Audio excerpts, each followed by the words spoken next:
Thank you all so very much for keeping me to time. I feel quite loved. Good evening, members. Welcome. As you know, I have to go through the fire evacuation procedures for evening meetings. Now, you won't be surprised to know that there are no alarms scheduled for this evening. Therefore, if it does sound, please evacuate the building immediately. The fire exits are located at the rear and the side of this room. Go down the stairs and meet in the Memorial Park.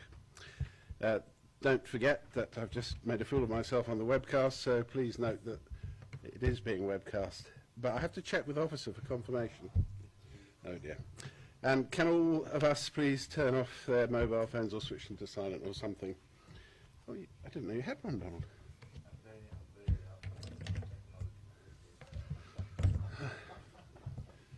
I'm overwhelmed. So is he. I'm glad we're setting this tone. Are there any, apologies for absence. Councillor Watts and Councillor, James not substituting for him? Clearly not, okay. With two resignations just for the meeting, Councillor Miller, Councillor Faulkner, and we welcome Councillor Sherlock and Councillor Golding Senior. Good, thank you.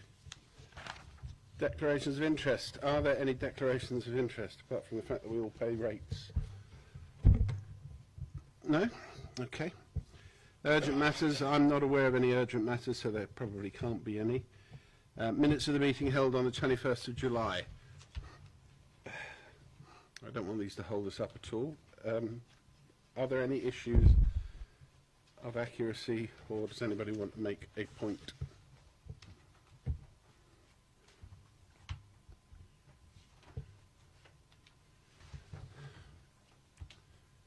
Sorry, I'm just looking to see if it's in here or not. I can't remember.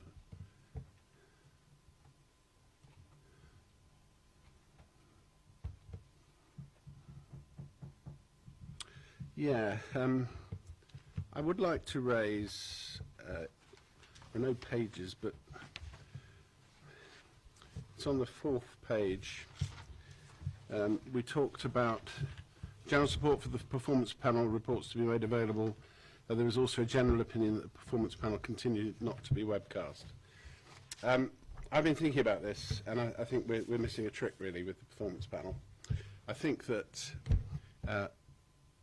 we hold it in the afternoon or the morning, and that automatically prevents a number of councillors from attending. And I am aware that I can't remember which committee it was, but Laura Edwards had to resign because she couldn't make a regular daytime meeting. So the first thing I'd like us to agree is that we hold a performance panel in the evening. And secondly, because we're able at any point to go into camera, I would like us to reconsider the position of not webcasting them. I think they're really important meetings, and I don't think that they should be not webcast. I think they should be webcast so that the public can see what goes on. So, I mean, either that's a matter of debate or you all agree with me. Yeah. Forgive me, Chairman. I mean, we discussed this at the last meeting. We came to an opinion. I can't really see anything that's happened subsequent to that meeting to require a change. As a scrutiny committee, we discussed it and we agreed. And as I say, I don't see any particular need for it to change now. I mean, perhaps it's something we could do as part of our annual review next year as to whether we're happy how it's running, but the feeling certainly was the performance panel is one of our better functioning committees in the way that it reports back to this committee and the way it runs at the moment. So I would be reticent to see any changes at this point. Okay, well, I understand what you're saying, and I understand your reticence, but I think since that meeting I was given the information that at least one, if not more, councillors who can't make meetings during the day. So, I mean, I'm happy to split it in two, but I also think on reflection that we ought to webcast the performance panel. It's a very, very important panel from the public's perspective. And, I mean, at the very least, they can't even attend it. It's not even a meeting in public. So I note your reticence. Are you saying that this side of the table have all agreed that with you? I don't speak for this side of the table, but what I am saying is that the committee took that view at the last meeting. Okay. I don't. There'll be absolutely no point in me forcing a vote on it. Firstly, and then Sean. Sorry. Thank you, Chair. Doesn't make any difference. Again, I'd just like to reiterate the fact that the Scrutiny Committee did come to a decision on not webcasting the performance panel at the last meeting. So therefore, I feel that that should be reviewed in our annual review of how we do business. But I have to say, personally, you know, I'm happy to support the moving of the performance panel to an evening. So I'm happy to support that. Okay, well, thank you for that. I think that if you can change one thing, you can change another. Sean. Thank you, Chair. I've been the chair of the performance panel now for a few years, and there's absolutely no doubt that the membership of the panel is influenced directly by the availability of people to meet during the days. And that's been evident all through the process of meeting during daytimes. It's also important, in my view, for people to understand that this is the only committee that looks at how the council performs, not monetary-wise, but in terms of what it does, how it does it, how well it does it, against key indicators. And for example, just for example, if people want to complain, they do it via the machinery of the council. They don't do it directly to the performance panel, but the performance panel does receive reports, significant reports in my view, of how we're actually doing, how the council is performing as a body of people, 500 plus people performing on behalf of the constituents of the borough.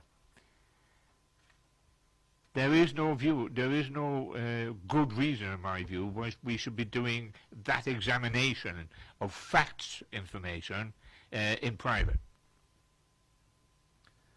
There is the potential to have embarrassing items raised at the performance panel, and myself and the members of the performance panel have not shied away from identifying less than stellar performance and seeking explanations and qualifications from the people who are in charge of the different departments. We normally don't identify individuals, and we normally don't take individual issues as a performance panel. I do believe that the reputation of the borough would be enhanced by us holding our meetings in public, whilst we would always have to be very much aware of the need not to embarrass people untoward. But we do need to also examine failing performance in order to improve it, not to condemn someone. So my view, I don't think I was here. Was I the last time? Yes, I was. But my view is that there'd be nothing adverse in holding the meeting in an evening, and there'd be nothing adverse that would result from us doing it on a webcast. Thank you. Thank you. Councillor Miss Golding. Thank you. On an evening note, I think it is worth saying that I can only do Thursdays, and actually the whole committee did change its work schedule so that I could attend on a Thursday. So I think actually there is quite a lot of flexibility there anyway. I'm not averse to holding it in the evening, and I'd still attend, but I have nothing against daytimes either. I think what we discussed last time was that actually the performance panel works very much like a map, in that we can have very, very frank and kind of non-political discussions, which you can't have on camera. is a lot harder, and I think we felt that that actually worked a lot better. I think we can work it on camera. I think it, you know, on webcast, I think it does change the flavour of the meeting, and I think where we do highlight really key issues, that comes to this public meeting anyway. So I don't feel we need to have it webcast. I think it probably works better not webcast, but I'm happy to go with the committee. Anybody else want to pitch in? So am I getting a general view, or is there a split view? Are we saying then that you are prepared to go with my proposal or not, rather than just a vote? Can I just... I would suggest there's a split view, Chairman. Is that right? Yeah, okay. Well, then I will put it to the vote. How many of you will be in favour of webcasting the performance panel?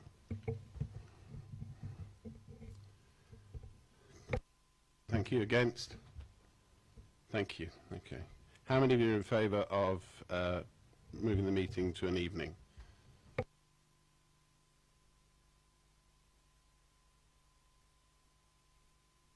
Against? 2 abstentions. Okay, thank you. Thank you for your patience. Apart from that, you're happy for me to sign these minutes then? I'll do it at the end of the meeting. Thank you. Item 5, Council Plan and Medium-Term Financial Strategy. That's probably going to be dealt with in 2 separate sections, with the leader presenting the first part and John presenting the second. So, leader, over to you. Thank you, Chair. Actually, what we are going to try and do, if it's all right with you, is do it as one presentation. Yes, because I think the 2 hang together, and it's maybe not sensible to put them in as a disconnect.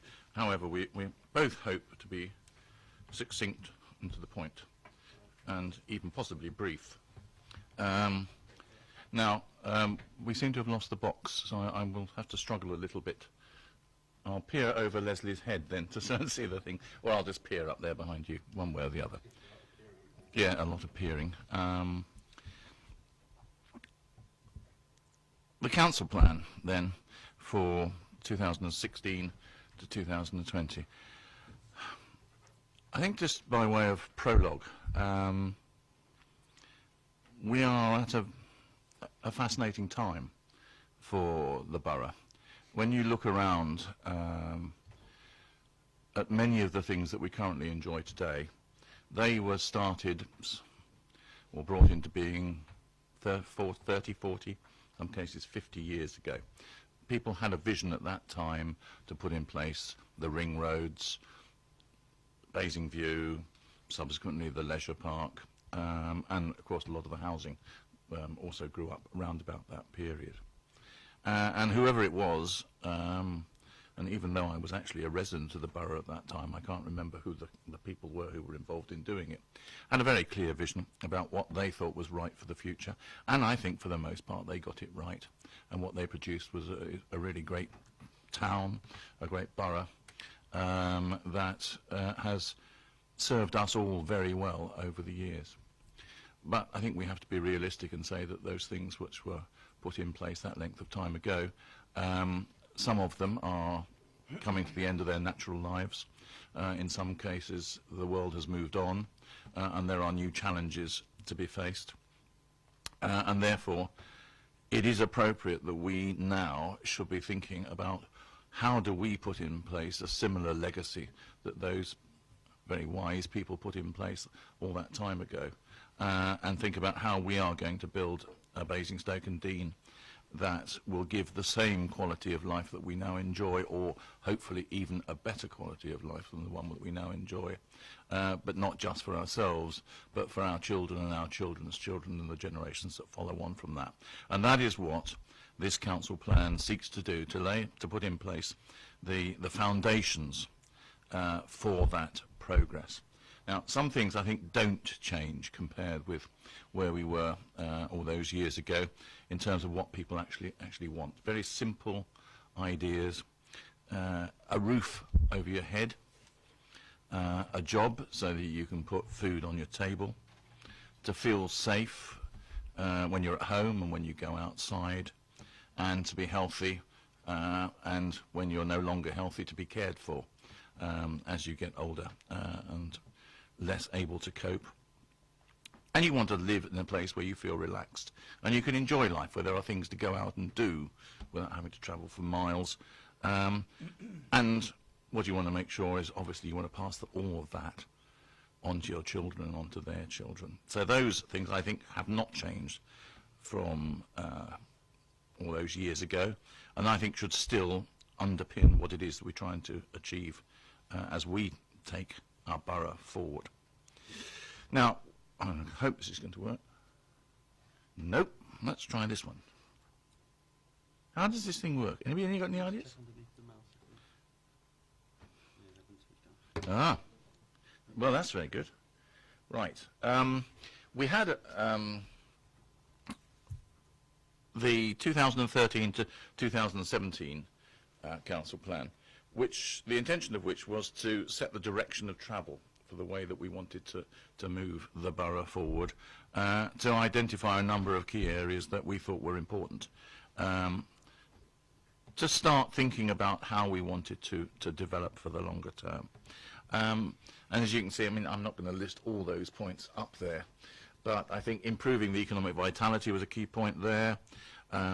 Getting planning policies that safeguarded local distinctiveness, so we maintained and cherished those things that were really important to us, and that included protecting our environment, and particularly creating neighbourhoods where we felt safe, and creating neighbourhoods where people actually wanted to live, as opposed to places where they felt they just had to live because they had no alternative. And over those years, over that period, we've been relatively successful in achieving quite a number of those objectives. And that doesn't do that. Let's try the other one, shall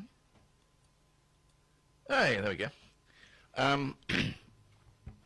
We've brought in new employers, we've created new jobs, and we've actually created 2 fantastic new shops, a really major boost to the town centre, and a major facility for people. Anybody who's been round there will discover that their wives will probably be forcing them to go around there time after time after time.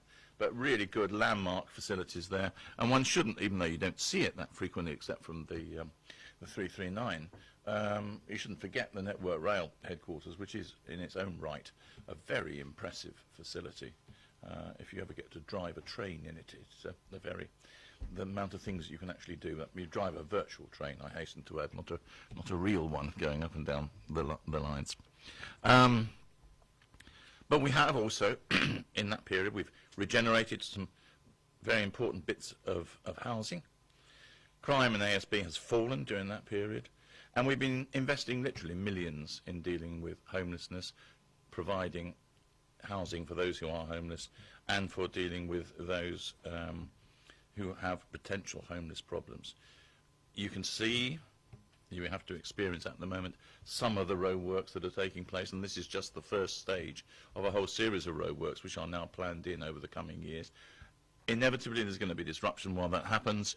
Inevitably they won't all go according to plan as we would want to. That is not really within our control. It's in the control of the Highways England and Hampshire County Council, who actually carry out these things. But nevertheless, if you ask yourself, will they be worth the pain? Will the end result be worth it? I think you have to say yes, assuming that they work the way they're supposed to. Yes, it will. And that's the only way that we can go forward. In terms of economic activity, we now have one of the lowest unemployment rates, certainly in Hampshire, and indeed well below the southeast average. And on the other side of it, we've got the highest rate of startups for new businesses in Hampshire. So the economy really is starting to move forward locally. We've created a green space policy to make sure that we do maintain the one thing that everybody tells you about Basingstoke town when they come here, which is the number of trees that they see, but generally the whole environment around the outside of Basingstoke, in our market towns and the villages as well. And there's a number of things that have happened culturally. So it's not just all about economic activity, it's not all about buildings, it's about the experience that you get from living within the borough. The festival is coming to life and animating the town on a regular basis every year. The top of the town is now starting to be a much more active place than it's been for many a year. I think there's still an awfully long way to go on that, and I was very pleased to see the results of the vote for the bid couple of weeks ago, wasn't it, last week? A very positive vote when you looked at the numbers of people who voted. So I think what you're seeing is that it's not just an idea, a gleam in the council's eye, it's something which everybody is buying into, and there's a genuine will to try and really grapple with some of the issues that have been there in the past. And of course, the local plan has been submitted. We've come to the end of the first stage of the analysis of that, and hopefully we can move forward from that to agreement and approval and adoption in the not too distant future. And the net result of, I'll press the wrong button again, the net result of all that, of course, is that we do have a relatively satisfied group of residents. 96%, that's up even from the figure of 92% which we recorded back in 2012, like living here within the borough. It's one that, I mean, I don't think I've seen anywhere any council that's got any higher rate of satisfaction with their locality. And it's a good reflection, I think, on all the work that's done by our officers, is that 84% of people think that the council's doing a good job, and that's a significant increase compared with where we were back in 2008, up from 58%, despite all the economic conditions that we've had to live through during that period. And equally so as the belief that we are really delivering value for money. Again, almost doubling, up from 43 to 70% during that period. That, of course, is no reason for complacency. If we want to achieve this ambition, and we want to achieve our ambition in an ambitious way, and not just settle for, the best that we might be able to get away with in the future for the borough, then we are going to have a real clarity in what we want to achieve, and a real singleness of mind in trying to achieve it. So the new plan that we're bringing forward now lays the foundations for how we want to see our borough really develop between now and 2050 as a planning horizon, even though it's only a 4-year plan. But a lot of the things that we put in place now will take that time to come to fruition, will take that time to really see themselves flower and have an effect in the longer term. 4 key elements to it. First of all, there is a clear need for growth. The borough has to adapt to growth. It has always traditionally grown. It has always been very successful at growing. That growth has brought it prosperity in the past. We need to make sure that we maintain a level of growth for the future that will continue to bring us prosperity, and it's a prosperity from which everybody at every level derives a benefit. It is shared prosperity. But it's got to be sustainable. You cannot just go for the quick win and then find that the foundations that have been eroded behind that. Secondly, there's no point in going for growth and going for prosperity if you don't actually improve the quality of life. If it becomes impossible to get around the place, if life is miserable, despite the fact that we are all spending 27 hours a day working, and but we have to live in boxes in unpleasant places, that is not what we're about. What we're about is actually creating great places where people are really happy and in which they take pride. There will always be some who, for whatever reason, will need support in that, who will not maybe be able to share as we would like them to in the prosperity which is generated. We need to make sure that we take care of those people, that we provide support to them to try and help them back onto a ladder which takes them away from requiring support and enables them to thrive and to flourish in their own right. Nobody, I think, would ever want to contemplate a life continually dependent upon support if they could possibly avoid it. And if we're going to do that, we've got to create an organisation that's capable of delivering the change that we need to see going forward if we're going to achieve these core objectives, these core ambitions. Wrong button. So, key points for preparing for our growth, the reasons for it: to create job opportunities, the real need to support our existing business, and to attract our new ones. One of the key things that requires is the provision of quality, affordable homes for all, through as a result of growth, and both that growth and regeneration. Does not mean to say that every home we build has to be affordable, and I have absolutely nothing against having £1 million homes built within our borough where it is appropriate. We need to be able to make sure that we can cater for all levels of housing that people might require. It's equally important that we do provide low-cost, affordable homes for those who need that level as well. What we want to see is the right mix of housing, and I particularly have an interest in making sure that we deal appropriately for the elderly, as I approach the need for that kind of housing myself in due course, or in the not too distant future, one might say. But we are an ageing population, and we have to recognise that we're an ageing population, and the demand for the appropriate housing for the elderly will become a fairly significant requirement for us as we go through the years. None of that, of course, is going to be of any value if we don't invest in the infrastructure to make it possible. And by infrastructure, I don't just mean roads, though roads are a very key part of this.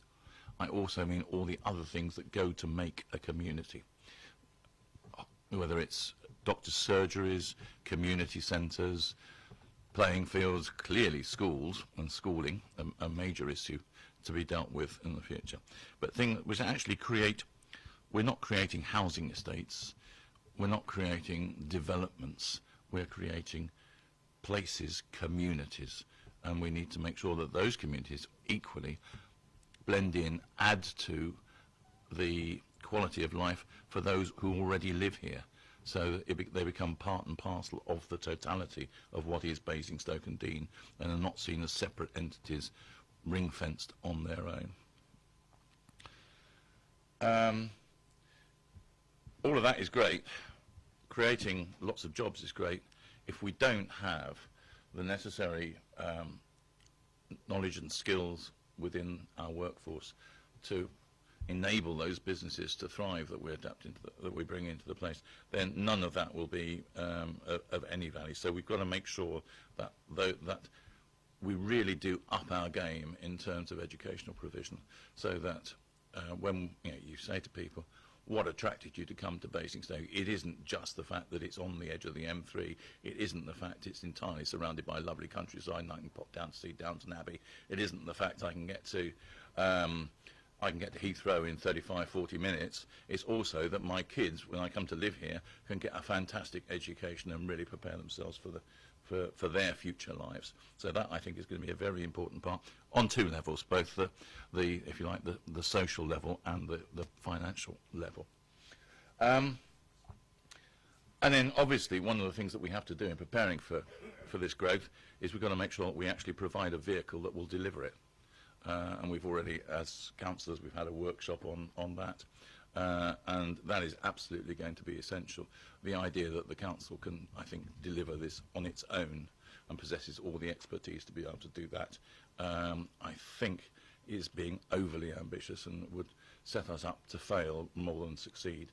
I think in these situations what you want to do is to try and make the best use of the knowledge and skills and experience that could be made available to you. And how you do that is something which we will have to debate going forward. Quality of life. First, I think one thing we must not forget, and it always comes up very high in the list of priorities that our residents have, is feeling safe. Feeling safe at home, being safe when you go out. We've been very successful in reducing levels of ASB and crime. It's like squeezing a balloon. You squeeze it in one end, it will pop out on another. You can never afford to sit back and think, I've done all this, that's it, we've fixed this area. It will always keep popping up in one direction or another. But I think we've got a good basis on which to work, but it certainly is something which within the plan, and as we'll talk about later on, briefly, and the budget is something which I believe the council should continue to invest in, because it is of such importance to the people who live within the borough, that we continue to do that. Clearly, our environment where we live is extremely important to us, and it's important that we actually maintain that environment. And that, by the environment, I don't just mean the physical bricks and the mortar, but I also mean the leisure and the cultural facilities that we have within the town. And there, as part of that, there will be plans brought forward of what we wish to do on the leisure part, and there's a briefing on the 15th of December, I think, on how those plans are moving forward, which I think has been circulated to everybody now. If it hasn't, it certainly will be in the very near future.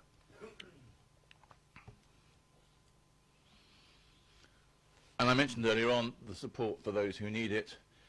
Part of that support, I think, should come from within communities itself. It should not be that everybody sits back and says, oh, the council will do this, the council will do that.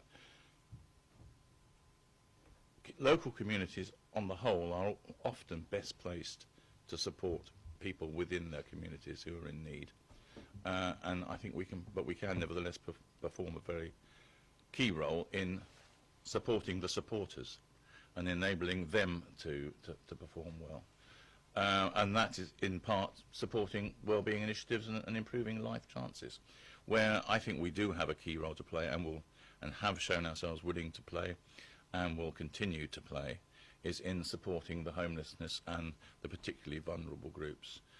When there was the announcement that Hampshire were cutting the support for supporting people, I made it very clear in full council that we would not allow the most vulnerable people to suffer as a result of that.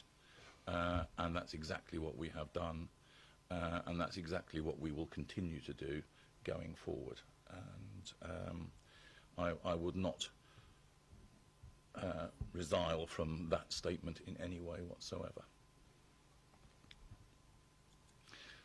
So finally, what we have to do, if we're going to be successful in delivering all that, is to make sure that we're fit for the job to be able to do it.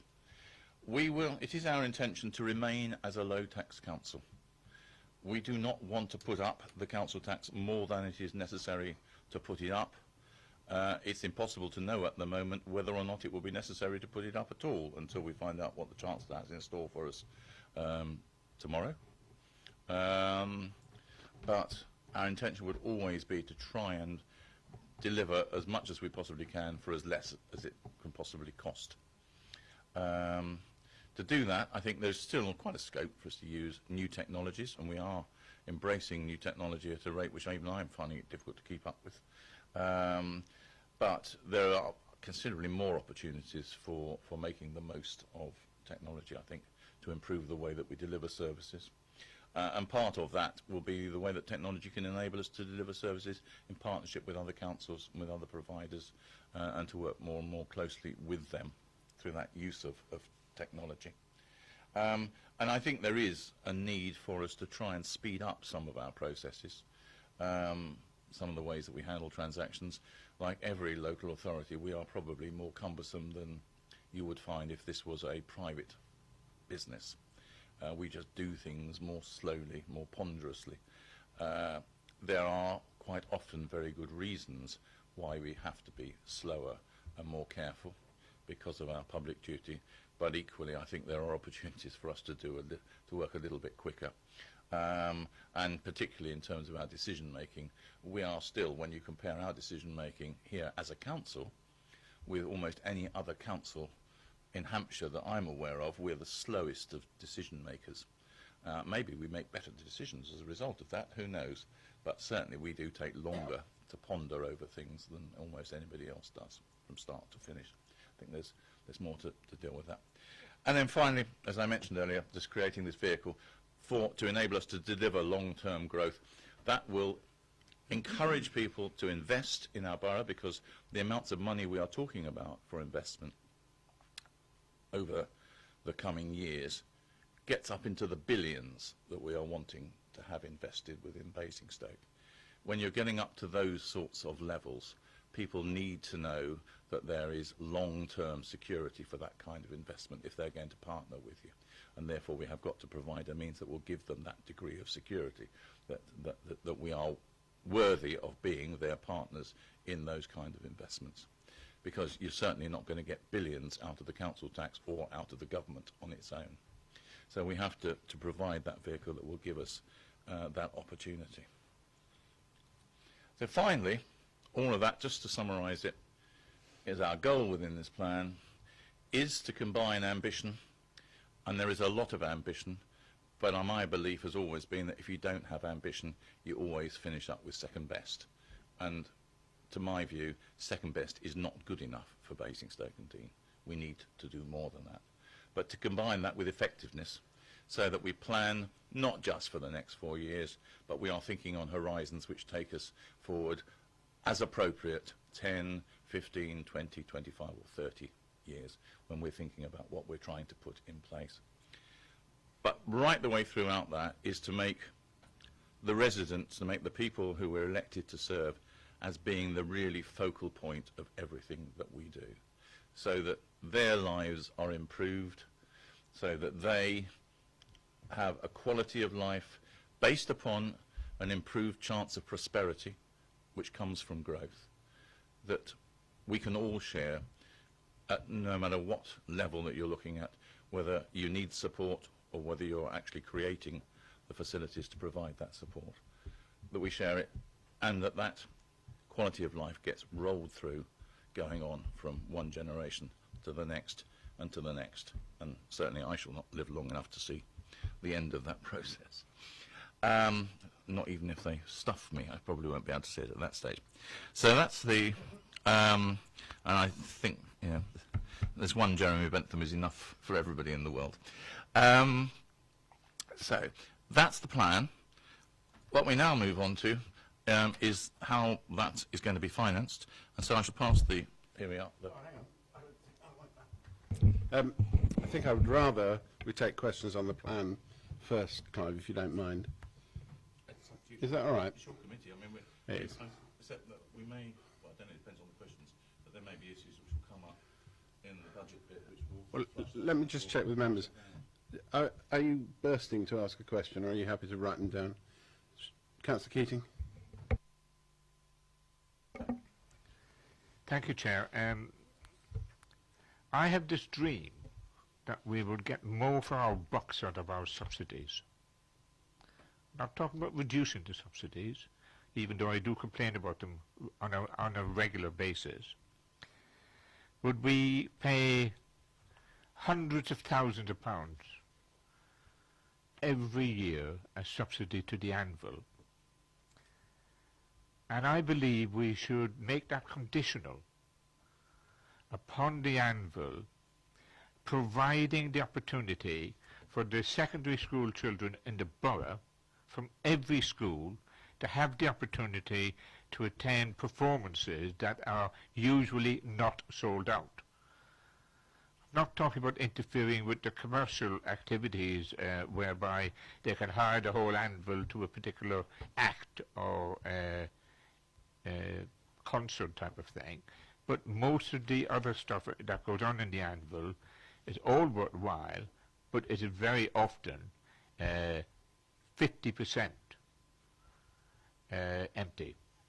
I believe that we should provide the anvil with the impetus to using that empty foyer and empty stalls throughout the season, to the 12 months, to offer opportunities for secondary school children to attend performances. It would obviously have to be rotated because they can't all turn up at once and matters of that nature.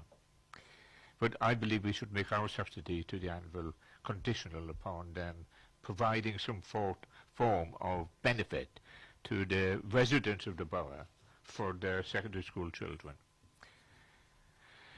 The other thing is we're not building any affordable housing. We're not actually contributing to building affordable housing. We're actually lending hundreds of millions of pounds of our savings. We're investing that savings in other councils for them to do the things that they want to do.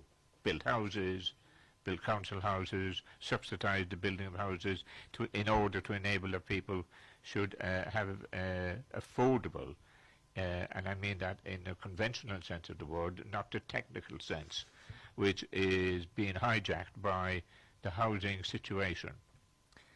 So I think we need to be more visionary about using our reserves instead of wondering about where we should invest them next. We should invest them in Basingstoke for the people of Basingstoke. But apart from that, I've got nothing to say. Thank you. Thank you. Are there any more questions of what Clive said? Happy to ask now, but I'm happy to listen to John first, but I will have a question. Well, it was a question, but... Oh, Councillor Cousins. Chair, if it makes things easier, I'm happy to ask questions now. Well, on that basis, surely Councillor Golding should go first, as he had a question before me. I'm being chivalrous. I think you can carry on. I'm sure Councillor Golding will wait. Sure. Thank you very much. Thank you very much, Leader, for your presentation on the council plan. I note that it is in draft form, and that's good to see. Could I draw your attention to page 2 of the local plan, or 13 of 91? Paragraph 7, where it says, we've already started to deliver on some aspects, and it includes the recent successes, of which is the much-needed improvements provided at Junction 6 of the M3. Could you tell me when this was delivered, please?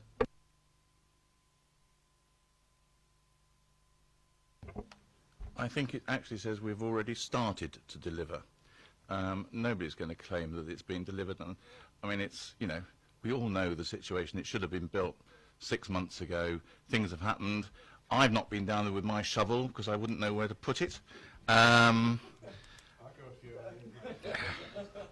That's uncalled for. I mean, it's... nobody wants it to be late, for goodness sake. Who wants to claim it's a great thing it's late? It's something which is totally out of our control. There's not much we can do about it. But is it going to be worthwhile? Well, I mean, I sincerely hope so. It looks as if it should be, but who knows? You have to put your faith in people who are supposed to know in these things. Thank you. The reason I've raised that particular point is that colleagues of mine and residents of mine have seen this document, because obviously it's in the public domain, and the feedback that I've had is that the way that sentence is constructed seems to indicate that it has been delivered when clearly it hasn't. And appreciate, yes, there are reasons why it's been delayed. All I'm merely suggesting is that some of the resident feedback I have had counters or is at odds with what that is saying. It's merely a suggestion, Leader, as to a maybe rewording of that. To move on my questions further, could you tell me, please, how many jobs were created at John Lewis Waitrose and Network Rail, please? Not off the top of my head, no. But just been whispered to me in my ear that it was 369 at John Lewis. I think the figure is something like 800 or 900 at Network Rail. Again, the reason I ask that is great. Yep, we're creating new jobs in John Lewis Waitrose and Network Rail, but we almost seem to have a static figure, because we've lost jobs at Southern Electric, we've lost jobs at AWE, we've lost jobs at the AA, my employer, and we've got further job losses coming in the Hampshire County Council cuts that we know of. And yes, well, so that's a county level, and predominantly those functions will be across the county.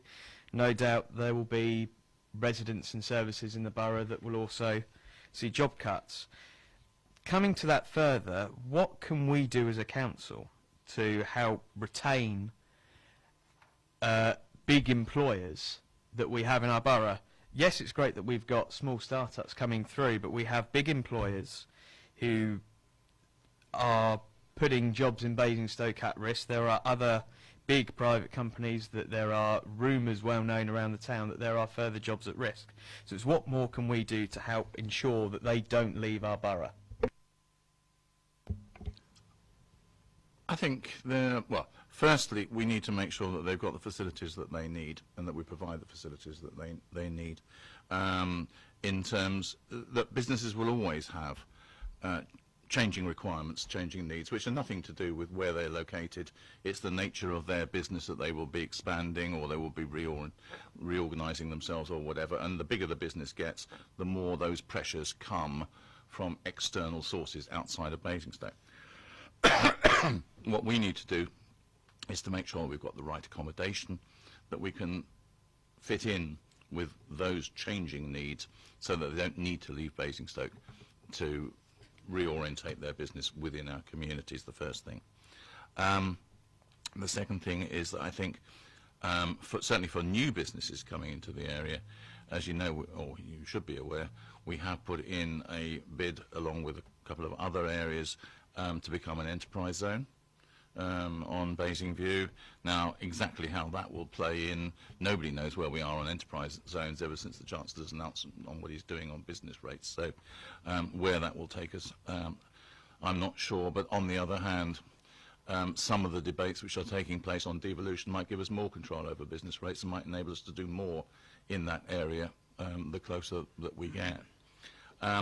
I think the other thing that we do need to do is to start attracting in new businesses, because the more that you create a vibrant atmosphere within a town that a lot is happening there, then the more people actually don't want to move away. They don't want to disappear off to other areas.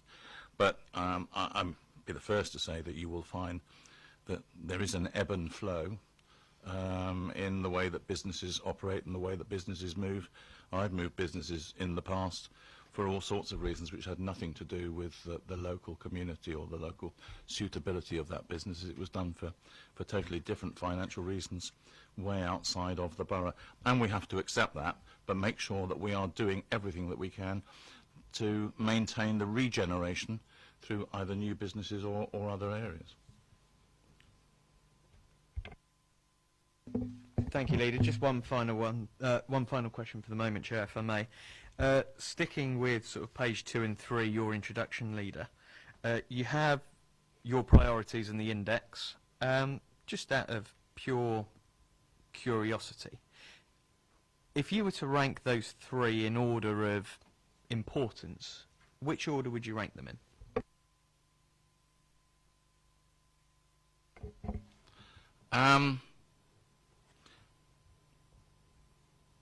It's very difficult to rank them because they're equally important.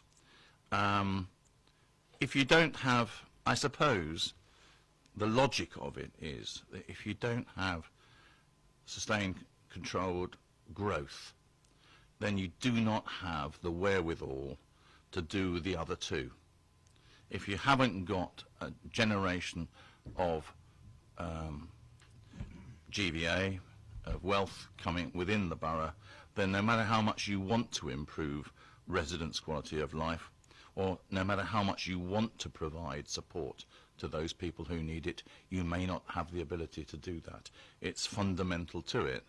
But I'd equally say that what you must not do is pursue growth at the expense of the quality of life, or at the expense of forgetting about those people who do need support. Thank you, Councillor. Councillor Golding, and then I'm going to move on. Okay, thank you. I'd like to turn over the page to page 4, to 15 of 91.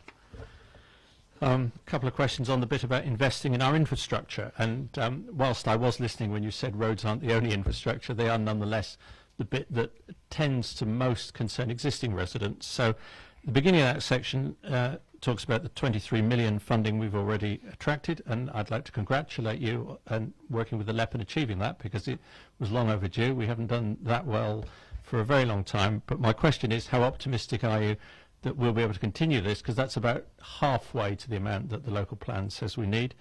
And then at the bottom you've got, we will also be looking at innovative ways of delivering our strategic development goals, and wonder if there's anything more you could say at this stage about what sort of innovative ways we might have in mind. I'll answer them in the order which you posed them. In terms of attracting the funding, I am, I don't know quite how to put this, I'm actually relatively optimistic about our ability to do that. For the very simple reason is that the government is desperate to see growth, both economic growth and housing growth. It recognises that there are the options for achieving it, certainly within the south of England, are relatively constrained. We are one of the best bets they've got. Therefore, they would be looking to us, and they do look to us, to make a major contribution to the development of our economy going forward, and housing as a part of that economy. We've had some very frank discussions about the fact that if you don't cough up the money, because we can't afford to generate the cost of all of this out of the developments themselves, you aren't going to get the housing, you're not going to get the economic growth. So you've got to play your part as a partner in this whole process. And the indications are, regardless of whether that's playing a part as part of a, through a combined authority, or whether if we don't have a combined authority, which we may well not, then very strong links directly with central government to provide that funding that will be necessary. And certainly we have made it very clear that if you don't cough up the money for infrastructure, you're not going to get the development, because we're not taking it on a wing and a prayer that somehow or other it's going to turn up later on just because you said so. So we will want some fairly cast iron agreements that's going to happen. All the indications are that they are very favourable towards that view, but clearly at the moment we haven't done a lot of the work. The ongoing strategic studies are taking place so that we can start to quantify that. And it's difficult to take those discussions any further until you've got a very clear view of what exactly you're asking for, because the stuff that was in the local plan about all that is a very high level. We've got to do a lot more work to involve on that. On terms of different ways, innovative ways, well, as you remember, we had the workshop on the various ways of doing it. There is actually one of the development streams that we are looking at the moment. Some of the money that we were given by the DCRG to finance the studies was on looking at the financial structures and the potential way forward. I'm hopeful that we will have some clarity on that early in the new year, that we will be able to bring proposals to Council to look at and say this is the way that we think it is most effective for us to take that forward. We certainly need to be, I mean, if we want to get on with many down, we've got to have some idea of how we're going to finance and control it. Ian, Councillor Tilbury, did you want to ask? Very quick, actually. Is it? Okay. Yeah, on page 15 of 91, if you take on the right-hand side, the second paragraph down starts working with housing associations. The last sentence says, we aim to support further renewal and through engagement with partners, bring forward Buckskin, Southam and Winklebury. I think it probably should be something like regeneration proposals or something like that in there. It sort of doesn't make sense. I think it's just a typo, there's just a few words missing. I'm very happy to add a few more words. My scribe over here is noting this point, and I shall blame her entirely for the fact the words are missing. Well, since you said in public you'll blame her, I can assure you you won't. I'm going to invite Councillor Harvey, because we'll move on to the budget, and he's asked to speak to the medium-term financial strategy. Then we'll pass back to you, to Councillor Isaac. I guess so.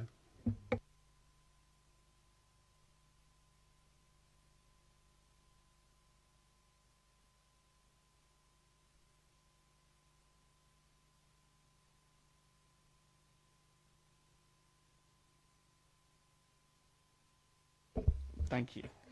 In relation to the council plan, what I wanted to refer to really was, I guess, picking up the document, receiving a nice glossy brochure with a brand new logo, and an awful lot of the same old spin, to be perfectly honest.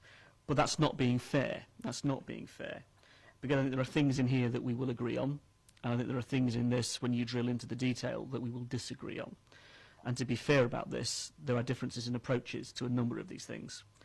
And I think the very first starting point where we will agree on is that this is an amazing place to live.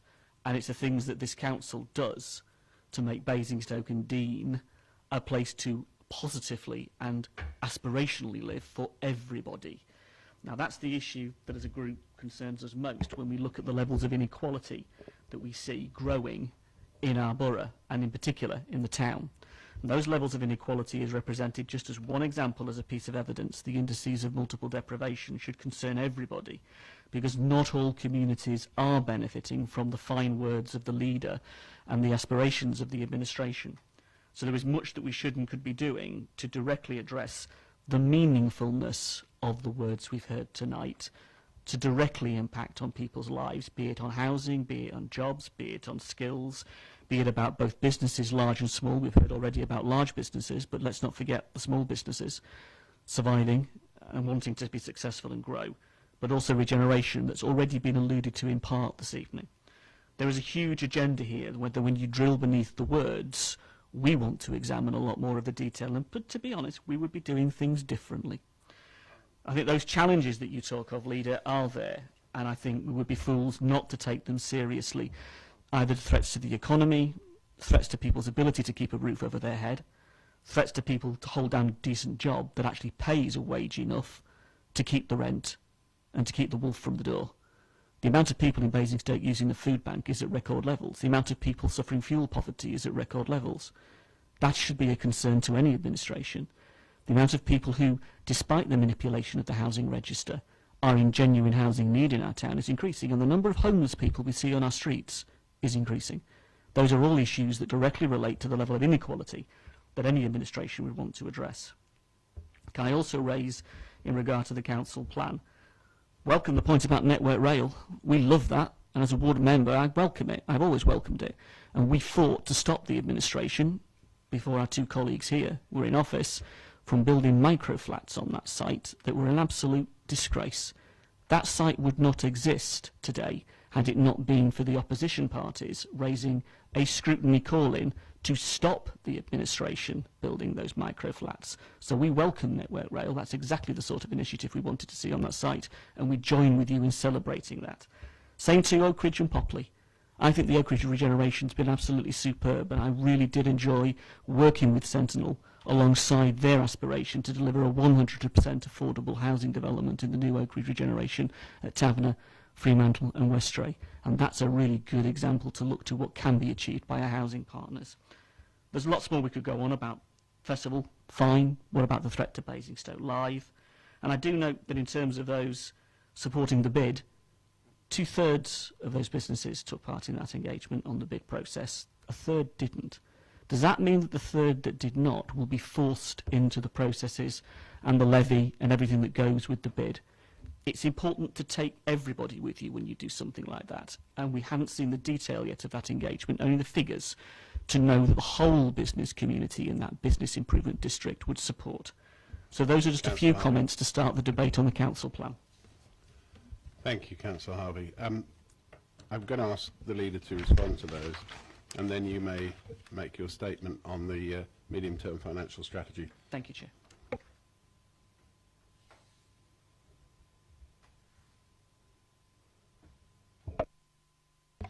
Thank you. Well, thank you for your support for the plan and for the key elements of it. I'm not proposing to go back over what might have happened years ago about who was going to build what on things.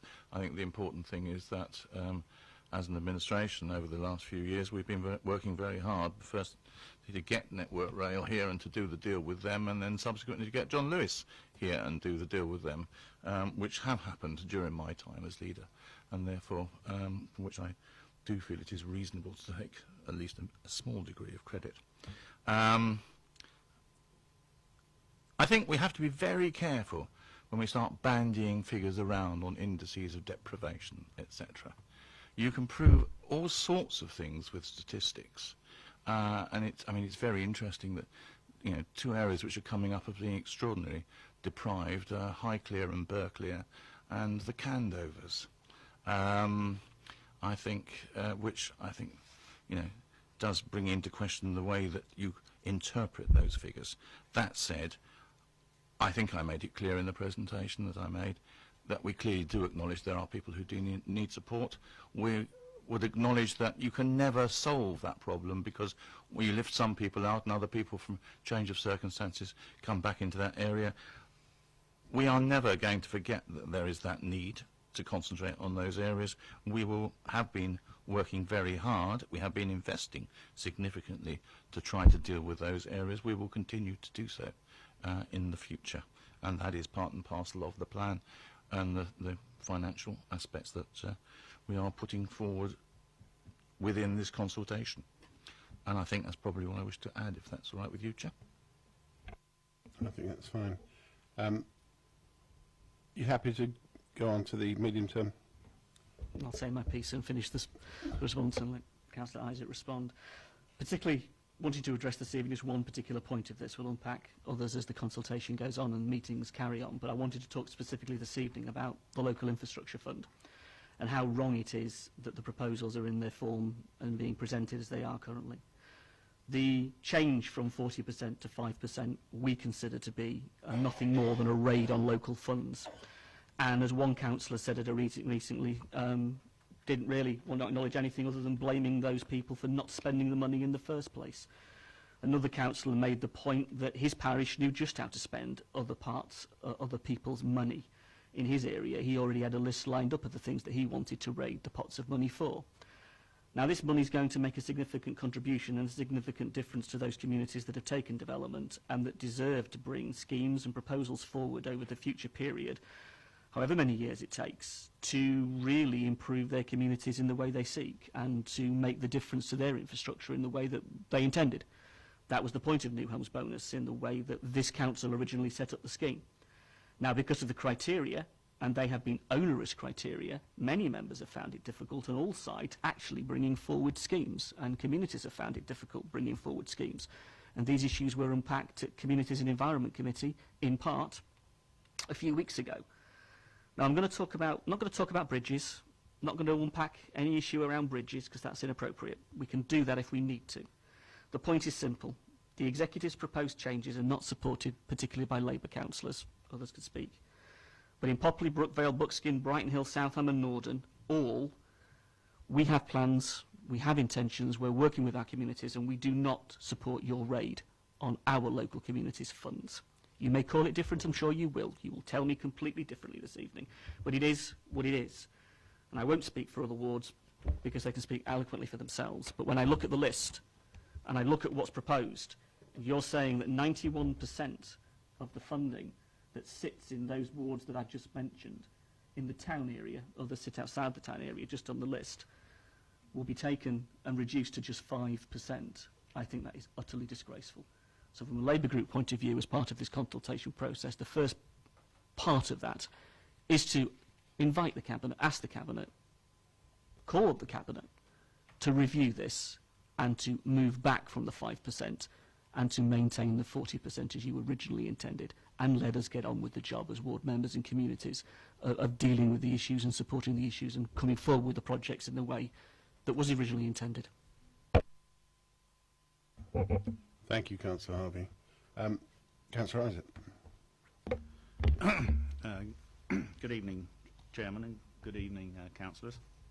I'm going to talk to the medium-term financial strategy through to 2019/20, which is an update, and also our budget proposals for 2016-17 onwards.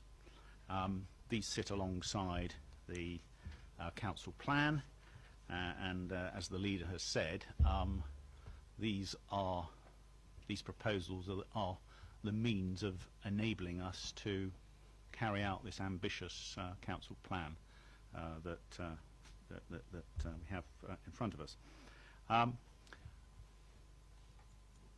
If we just first of all turn our attention to some context,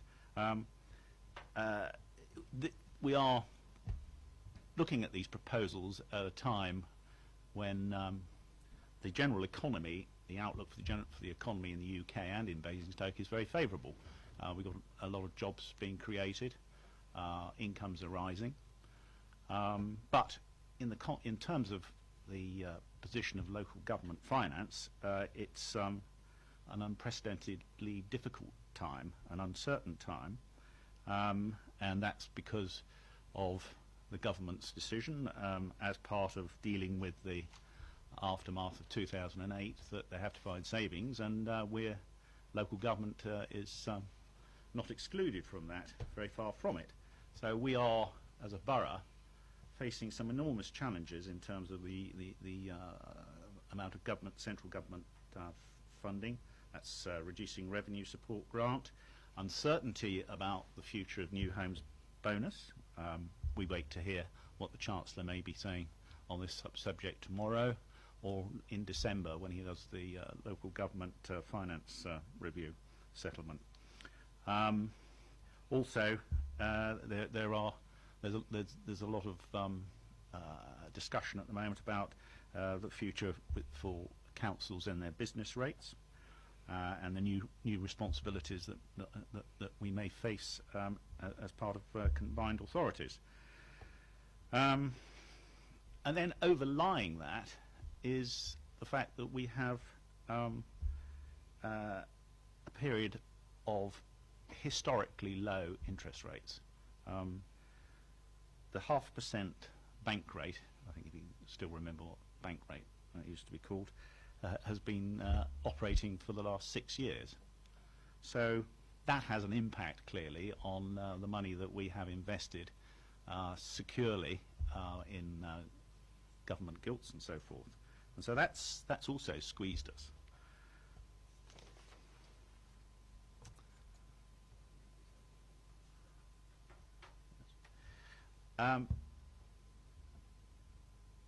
The purpose of the medium-term financial strategy, as the leader said, is to set a robust overall financial framework for the Council's spending plans and priorities over the medium term to support delivery of the Council plan priorities within the context of a balanced annual budget. We have a responsibility to ensure that we can deliver a balanced budget. Also, the administration wants us to continue to be a low council tax borough. We've not increased council tax for 5 years, and we have the lowest Band D council tax in Hampshire and the 6th lowest in England. Yet we managed to be the highest spending borough per resident in Hampshire and the 6th highest in England.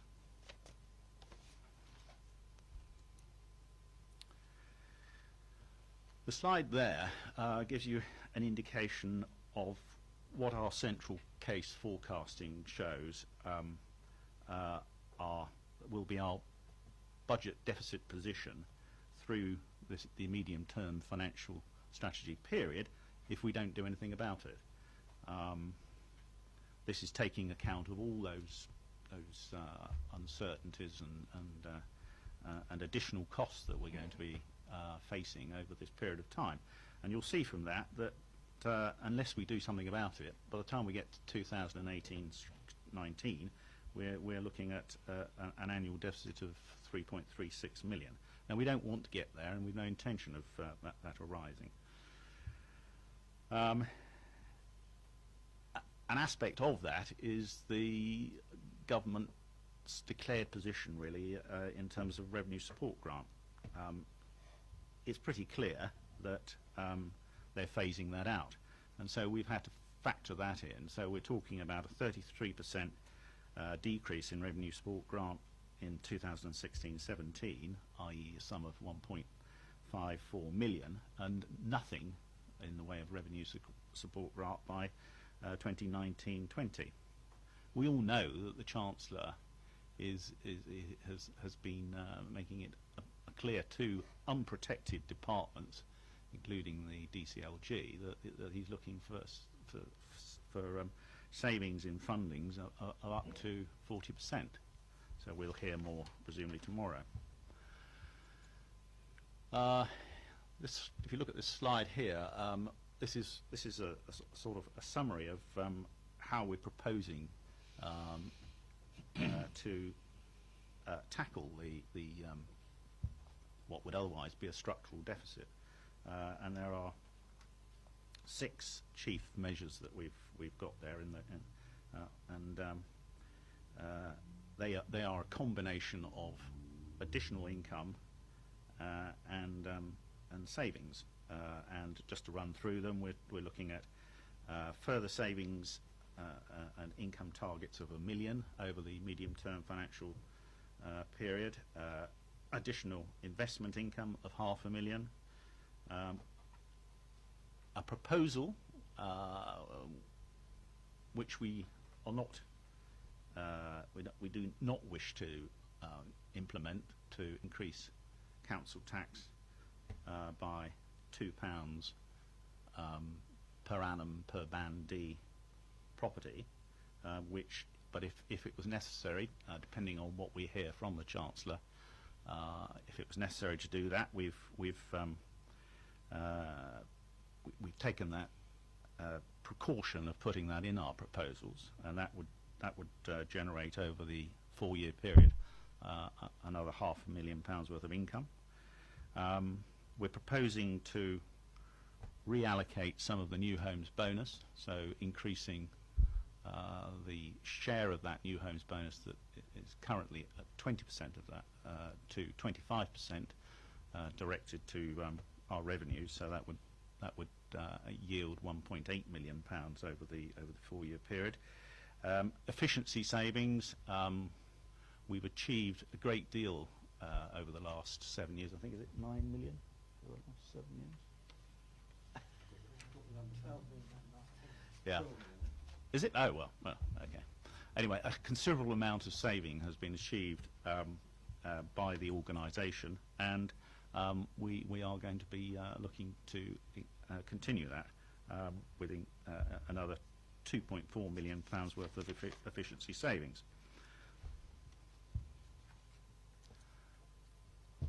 And that's really encapsulated there, other than that, even when one takes account of all those items of additional saving and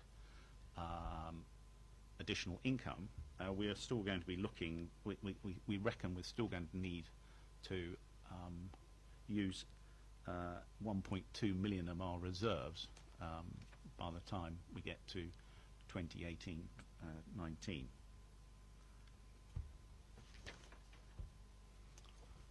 Now, if I could just talk about the budget proposals.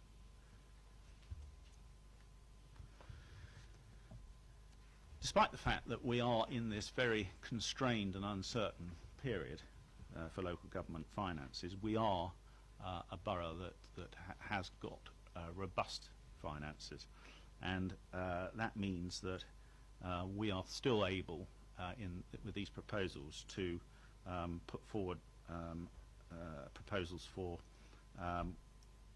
additional revenue expenditure. So what we are proposing here is top of the town investment, more investment in Basingview, a transport strategy for Basingstoke through to 2040, and an alternative investments strategy, which we're looking for as a means of generating higher returns. Things such as solar panels on council roofs, on council buildings, and also direct investment or joint investment in the borough, maybe property. We also have proposals for £188,000 worth of expenditure on the festival. That's a coordinator for the festival, and also a master plan for comprehensive improvements to Eastrock Park. The leaders referred to our commitment to help those who need help, and in particular those that have been affected by the withdrawal of funding in relation to supporting people. So we are we have proposals for £544,000 worth of additional expenditure to assist with the Joshua Tree, to avoid closure there, and also discretionary payments to help people avoid homelessness. And then also, finally, another 57,000 of additional ongoing budget for marketing of Basingview, and one-off support for youth and community development initiatives. So I think there's a good measure there. We're not going into our shell, quite the reverse. We're looking to meet the challenges and find money from our budgets. If I can go on now to the Cabinet's capital proposals, we are proposing in the budget new capital allocations of £7.4 million. That will bring our overall capital programme to £35.5 million with no borrowing. Some of the things I'd like to highlight in the Cabinet proposals for capital expenditure are disabled facilities grants. We're currently budgeting to spend £800,000 a year, but we're because of the demand that exists, we're increasing that to £1.4 million per annum, and so it's a total of 4.4 overall. So we're meeting our responsibilities and helping those that need assistance. £2.7 million on rolling programmes such as car parking payment systems, refurbishment of the malls, improvements to community facilities, parking improvements in priority residential streets. And then to conclude on some of our other budget proposals, come back to the possible increase of 1.9% or £2 per annum per Band D property council tax increase. As I say, it's a precautionary inclusion in the budget. Be interested to hear your views tonight. We're out to consultation on it. A lot is going to hinge on what we hear from the Chancellor. So it's, as I say, it's a precautionary measure. Something else I think that again shows that as an administration we are always looking to think outside the box and help our residents, help our retailers, help our shoppers, increasing the free parking to 1 hour in the town centre car parks, up from half an hour, and that will be funded by increases in the charges for longer stay parking. I think that's something that I would hope that committee members would support. It's in the context of an increase of 1% overall in our fees and charges. There's no change to council tax support scheme. That's the support we give to residents who are of pensionable age in terms of their council tax, or are on benefits, or working and on benefits. So it's good that we can continue to do that. And then there's the changes to the new homes bonus proposals, and perhaps I can respond to Councillor Harvey on that point. What we're doing, just to be clear, is to the proposals are that the allocation to revenue support goes from 20 to 25%, and that 5% of the new homes bonus goes to the local infrastructure fund, and 70% goes to the wider infrastructure needs and investment that we're going to need to make if we're going to fulfil these ambitious plans. I'm quite sure that actually that this is the right thing to be doing. The allocation originally was an arbitrary one, I think one has to say. and it's not as though this money is going to go away. I'm sure that there will be a lot of cross-party support for the sort of areas that we wish to invest the new homes bonus in the future in places like Manydown. So it's not as though it's a raid. I think that's inappropriate to characterise it as that. And I also make the point that there is unallocated at the moment £5.35 million of new homes bonus, and as I understand it, the proposals are from my colleague Councillor Tate that those will be that'll be ring fenced. So I think that it has to evolve. That's what we're doing, and therefore I think it would be more constructive, I think, to recognise that strategically that money is going to be required for things that are going to have a wider borough benefit. That's all I have to say. Thank you, Councillor Isaac. Well, I'm confused about the new homes bonus amount. I thought it was 4.32, but you're saying it's 5. Oh, it could be. It's 5.5 million.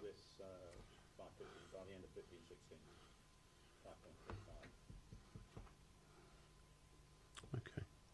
So that's not, that money's staying there? I mean, Councillor Hywood, do you want to comment on that?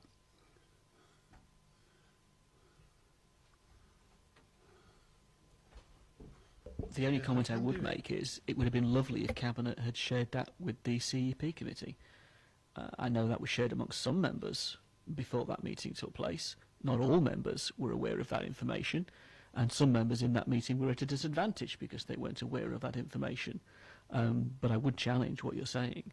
And if that is the case, that money is going to be ring-fenced, what happens then with the Chancellor's announcement, and what happens then with the future element of all of this is incredibly important.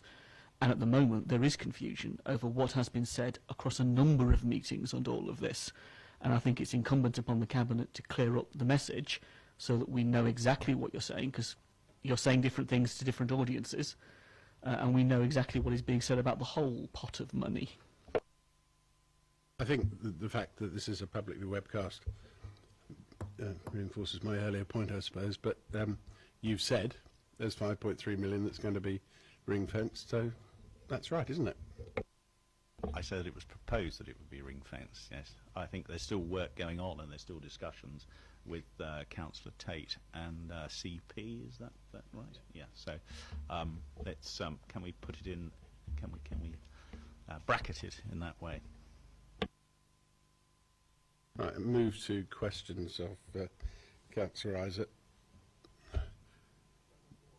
Councillor Cousins. Thank you, Chair, and thank you, Councillor Isaac, for your presentation to us.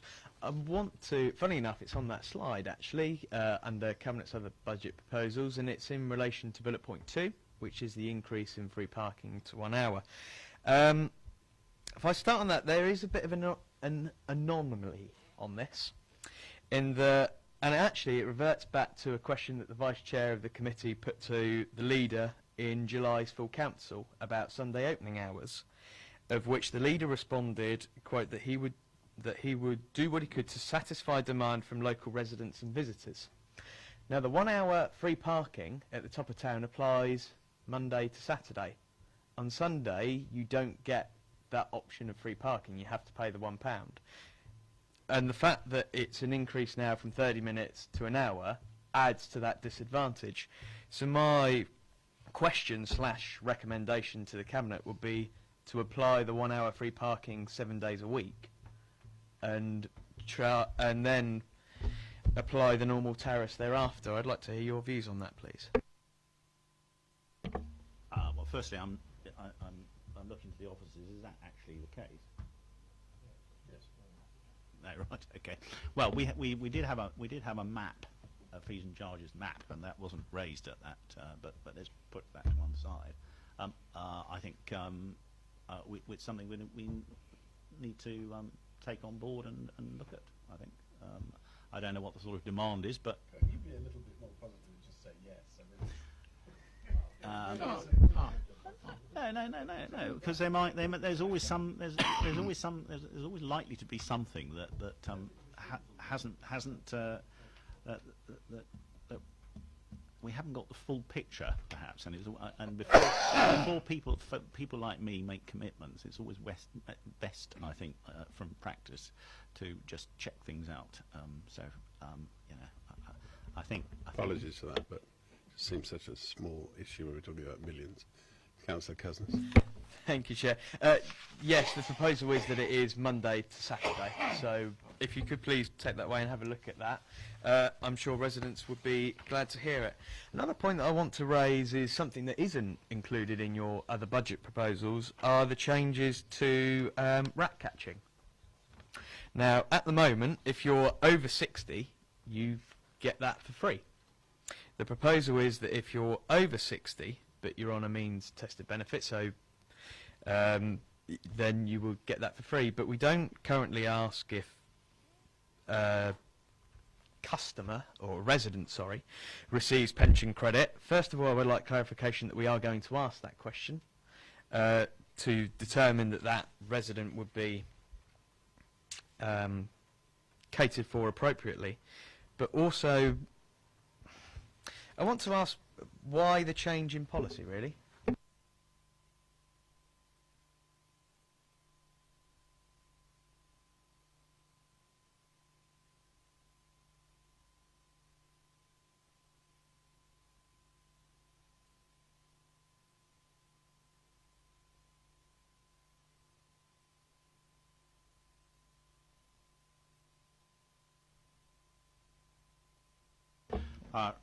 Right, Councillor Cousins, I am informed that yes, we will be asking people if they're receiving pension credit, and this is one of the savings that we have decided that we need to make as a council, and it's actually been supported on a cross-party basis. Admittedly, Councillor Keating wasn't there, at the map. But but cross-party.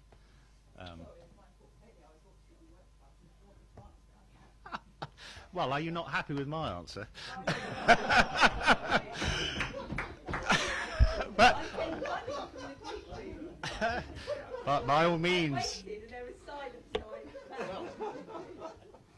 Well, welcome, Councillor Eachus. Thank you so much for what can only be described as a rather dramatic entrance. We welcome your view on rats.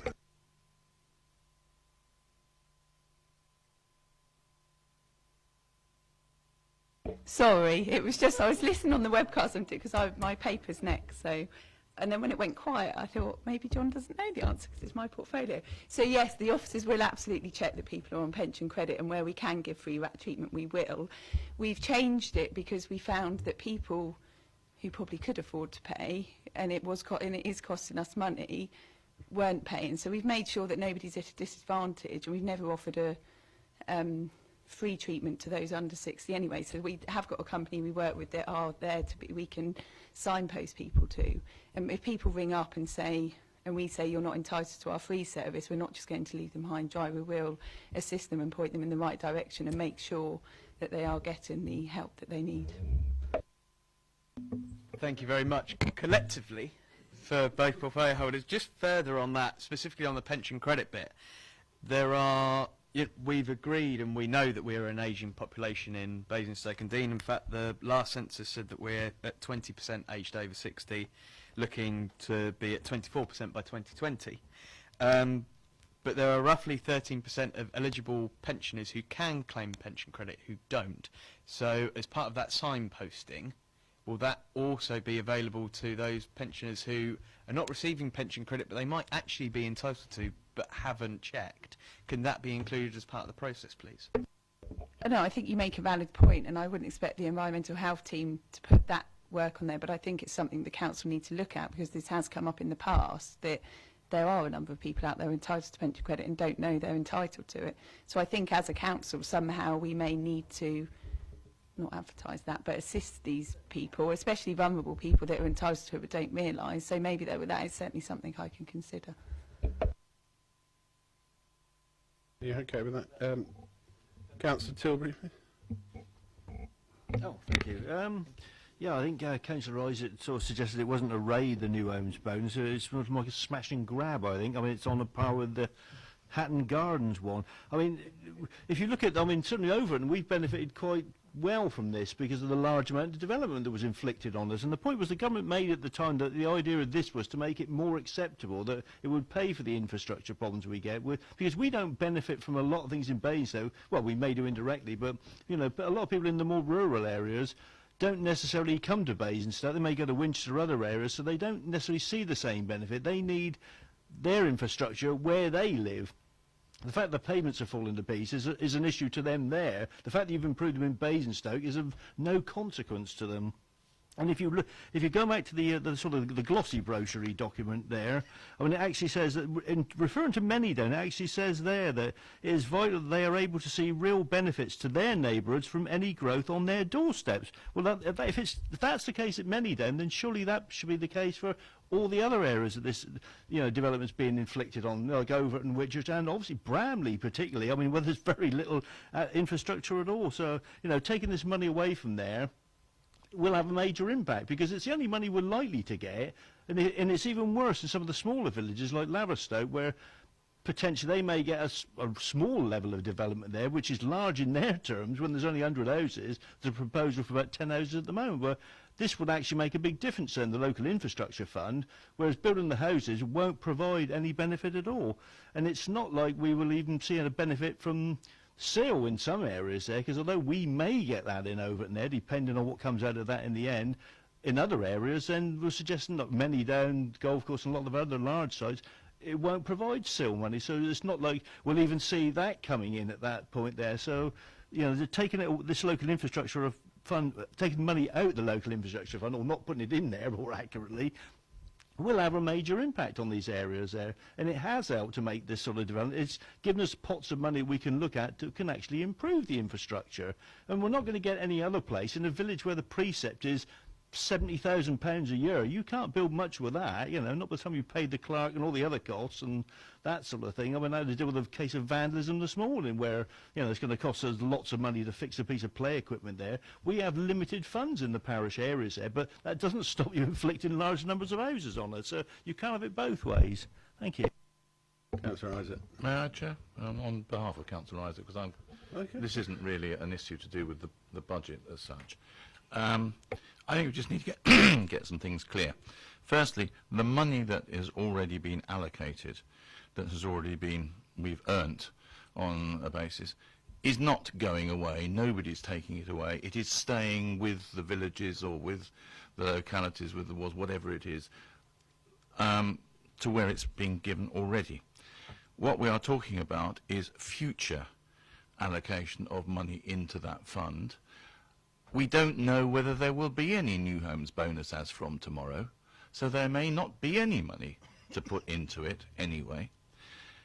Even if there isn't any, or if there is any, it is still the case that anywhere can apply for an allocation from the fund that is available, and preference will be given to people who have had housing in their area as part of the weighting of the judging of those things.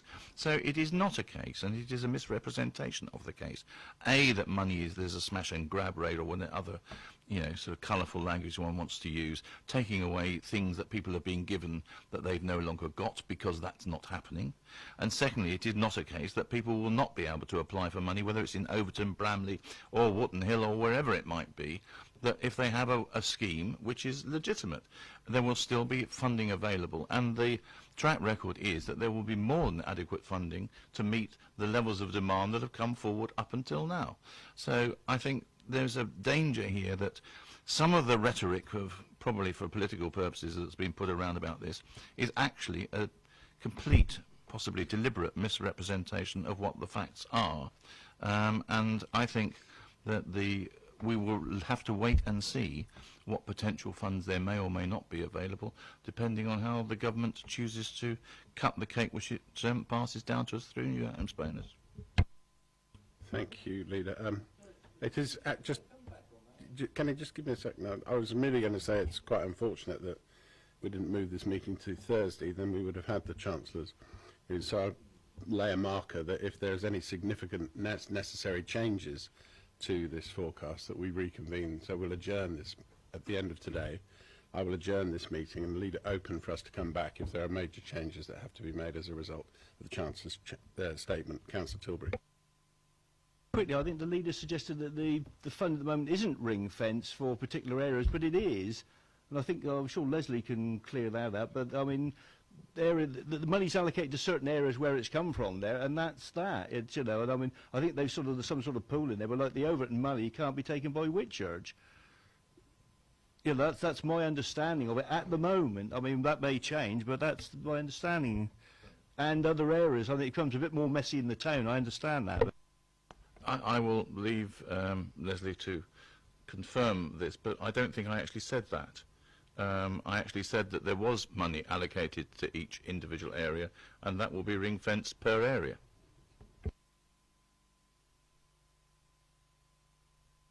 Did you want to carry on, Councillor Tilbury? No, that was just a point, but I think that's all I heard. Okay. Do you, okay. So, Councillor Keating. Thank you, Chair. I was quite disappointed not to be able to make the Fees and Charges meeting, because I was the only Labour representative.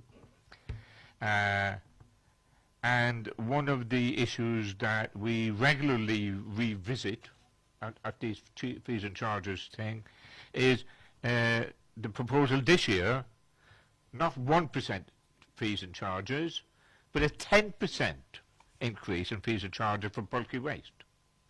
Now, there have been recent, and very recent, reports about a significant increase in fly tipping across the borough.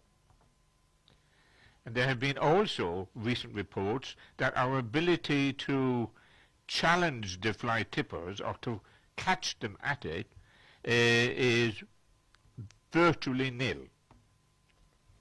So with an increase in fly tipping, to continue to exaggerate the increase from 1% to 10% for bulky waste collection charges, in my view, is unconscionable. It really is unreal.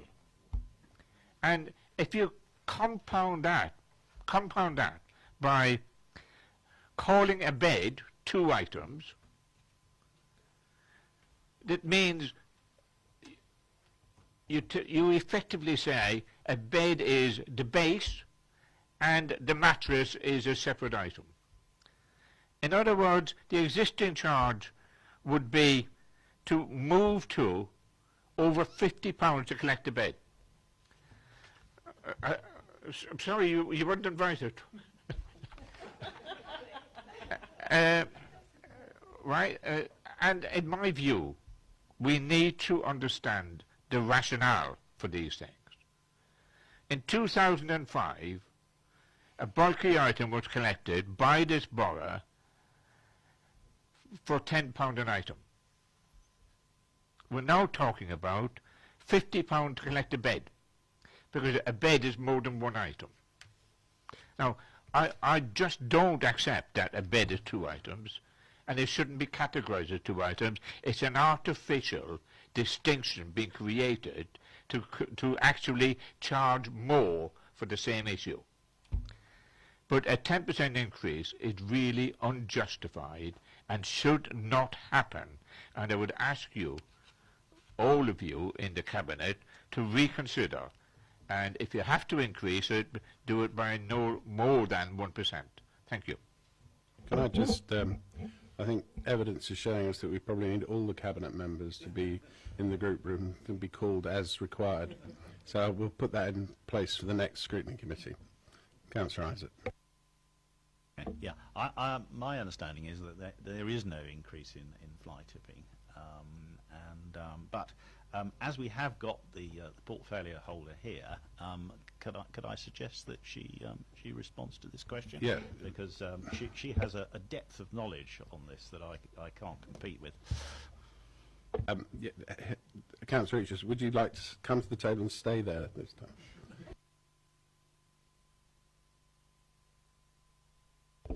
Thank you, Chair. In relation to bulky waste, yes, there is a proposal to increase it by 10%, and I don't agree that's unfair. It's the bulky waste. Bulky waste is the only thing that this council collects that goes to landfill, so that's a massive concern already. So what we're trying to do is divert away from that. Officers are doing a lot of work with charities, and we're trying to encourage people not to dispose of their waste through the bulky waste collection service, but to send things off to charities. That's one thing. The other thing is this is a service that is running at a loss. The council have a duty to ensure that we don't have to provide a bulky waste service. That's not a statutory duty for us as a council. We have to collect waste, your household waste at curbside, but we don't have to give a bulky waste service, and this council does. That is running at a loss. The prices aren't that high compared to other authorities. Those on benefits still get, I think it's a 50% concession, so the people on lower incomes are not paying as much. The 10% increase isn't, I haven't got the figures in front of me, but it doesn't work out. 10% sounds bad, but when you look at the actual figures we're talking about, there's waiting lists, and we're trying to get them down, and the officers have worked very hard actually in the team to bring that down. Things like beds do have to be classed as 2 items because it's about the amount of room they take up on the lorry that goes to collect the items. So bulky waste, I don't accept that it's unfair to put it up. Those on low incomes get a concession of 50%. This is a service that's running at a loss, and we're trying to divert people away from the bulky waste collection and looking to divert more stuff to charity. Councillor Keating. Well, I do happen to have the figures with me. I'll share them with you if you wish. Can I just identify the loss? The current total cost is £97,400. The projected income is £90,000. So the loss or subsidy is a whole £7,400. Now, it really is, in the overall scheme of a budget for a Basingstoke-Dean, it is peanuts. It is peanuts. And to penalise poor people who don't have 4x4s to get their furniture taken away and to be disposed of properly, it is unnecessary to charge 10%, extra that is, and it really is inappropriate to be saying, well, we'll only charge the poorest of the poor 50%, when they didn't used to pay at all in 2000. In 2005 they used to pay £10 an item.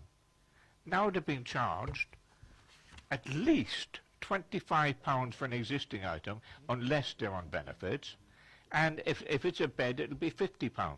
Now, I think it's absolutely nightmarish, and it's really interesting that the cabinet member, portfolio holder, made no mention of fly tipping, because the reports in the local press are fly tipping is out of control in Basingstoke-Dean. Apologies, I didn't mention fly tipping. I forgot you'd mentioned that, and I haven't got the papers in front of me because I have just turned up last minute. There is not a huge issue with fly tipping. Whatever was said on the front of the Gazette the other week is incorrect. Nationally, that might be the case, but I can absolutely, categorically confirm to you that there is not an increase of fly tipping in this borough. Absolutely not. And the whole point is, yes, people are having to pay for bulky waste, but as I've said, we're trying to divert people away from bulky waste. I'm always saying it to this council, we don't landfill, everything goes to, and that's a great thing. The fact that we've got an incinerator, that's great, so that's all to do with our recycling rate. But if we collect bulky waste, it goes to landfill, and that's a huge problem. So no, I don't want to have encouraging people to use the bulky waste, and if they have to use it, then fine. But £7,000 is still a loss, and that can just increase. And I didn't say the poorest of the poor don't have to pay. I said those on low income do get a concession of some 50%. So those on low income are looked at and catered for. But no, the fly tipping I don't think is an issue in this borough. Councillor Isaac. Yes, Councillor Keating, just a point of information. The cost currently for 1 to 3 items, not one item, is £25. So that would increase to £27.50. Yeah, not, but I think I'm giving the impression it was a cost of £25 for one item. Chair, if I may, could I just suggest that in future it might be more sensible, rather than trying to criticise policy on the basis of what is on the front page of the Gazette, that members take the time to ask the question, and the information will always be readily available, and that we don't start spurious rumours running around the place that fly tipping is rife when it isn't, it hasn't been, and there is absolutely no foundation for making that statement.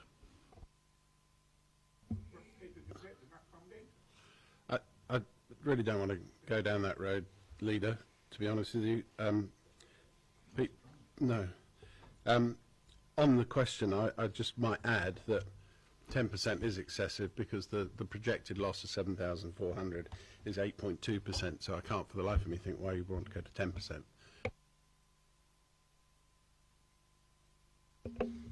I won't get into that last item.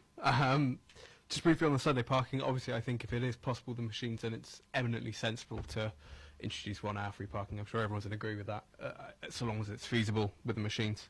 My question, I had 2, one for Councillor Isaac, which is about the disabled facility grants. I appreciate the budget was 800,000, it's now up in 4.4 million. Do you have any indication of what that spend was previously over the last few years and how that's changed? Just to be clear, that's 4 million over the period of the MTFS. It's 800,000 going up to 1.25, 1.35 per annum. The cost of providing disabled facilities it has been increasing over the last few years. I haven't got at my fingertips exactly what the profile of the increase has. Perhaps an officer to my left has, but that's asking a lot. I know, Kevin. Chair, if I may, haven't got exact numbers, but in broad terms, 2 or 3 years ago, it's probably about £500,000. Then it went to about 800,000, which was the level of the budget. The current year's forecast is 1.4 million, and that's the level that the future budget is being proposed by Cabinet. You want to carry on? You said 2 questions. I suppose the point there, I suppose, is to note that it's nearly tripled, which is significant to say the least. My other question actually came back to what the leader was saying in his presentation, but I wasn't sure quite how the question was working at that point. But Councillor Sanders talked about work readiness and employability, and having people that are ready to go into the new jobs that are created, and then talked about the schools. I'm wondering, is there anything more, or are we likely to see anything more than just school provision included in that employability kind of way that we deal with employability and having a work-ready task force? Today, as part of the development of the plans for Manydown, we held the first of a series of engagement events following on from the design engagement event on Manydown that was held the previous weekend. We held the first of them based on education and skills, bringing together a number of interested parties from across the borough and outside the borough, including the DCLG and other people, to look at the question of the educational provision on Manydown and what might be required. And what became very evident from those initial discussions was that you cannot look at the education provision on Manydown without looking at the education provision right the way across the borough, and certainly within the town, and how that really needs to have a fundamental reappraisal of what sort of education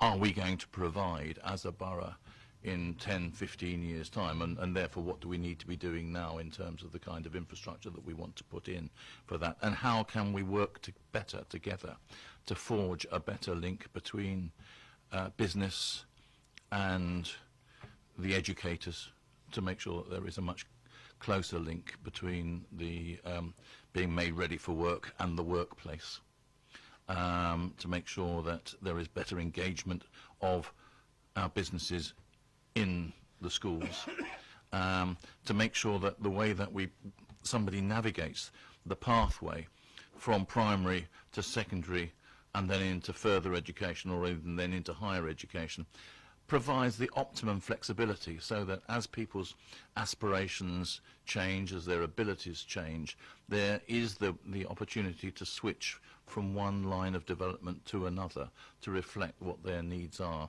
and to reflect obviously the needs of that they're going to business or whatever it might be, because it's not just business, it's also all the other jobs and services that we need provided in the in our community, and to make sure that we are providing that flexibility so that it isn't as compartmentalised as it currently is. One of the problems I think we have in many aspects of public life, but particularly in education and maybe in health as well, is the silo mentality, that things are just not engaged as much as they should be, and people are not able to move around in them such that they optimise their own personal life chances as a result of that process.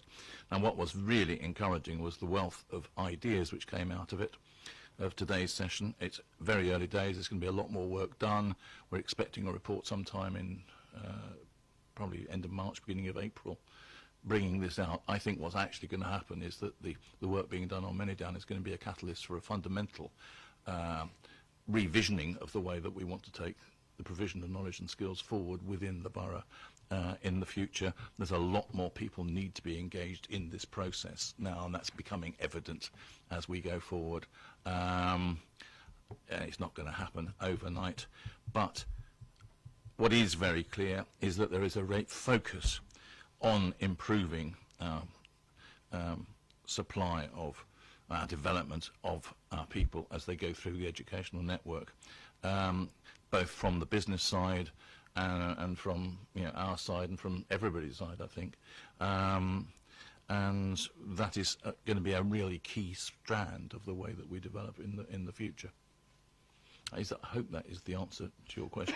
But I came away from today's meeting feeling really enthusiastic about it, because we tackled all sorts of interesting things like, if we're going to have, and I sincerely hope we are going to have, the building of a critical health hospital and a cancer unit alongside it, why aren't we thinking about building, and we have a nursing shortage, why aren't we thinking about building nurse training colleges and things like that to go alongside these, so that we build on top of that, and other ones that will flow through from that.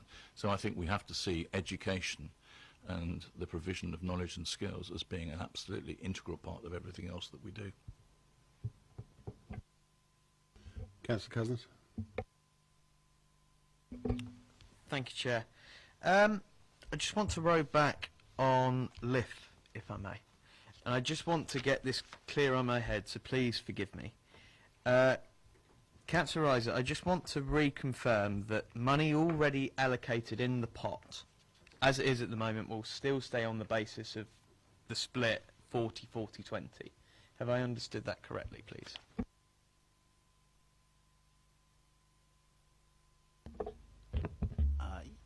I think that's right. I think that the money that has to date been allocated under the current system is proposed to be ring fenced. I think that's what is proposed by Councillor Tate, who's the portfolio holder on that. Thank you.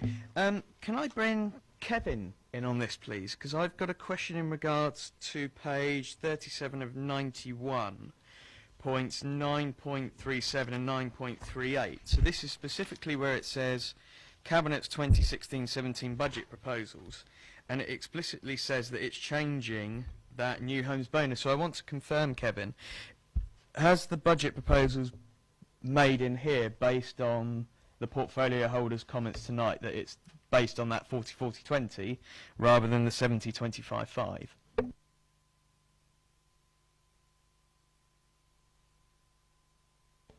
The proposal as worded in the report is about future new homes bonus allocations. So the new homes will now allocate new homes bonus grant as follows for the period of the MTFS, which is from 2016-17 onwards. That was the intent of the words in the report, as I understand it. Sorry, for me personally, I didn't find that very clear. Could you confirm, is it based on 40-40-20 or 70-25-5? Sorry, Chair, the existing policy is based on 40-40-20.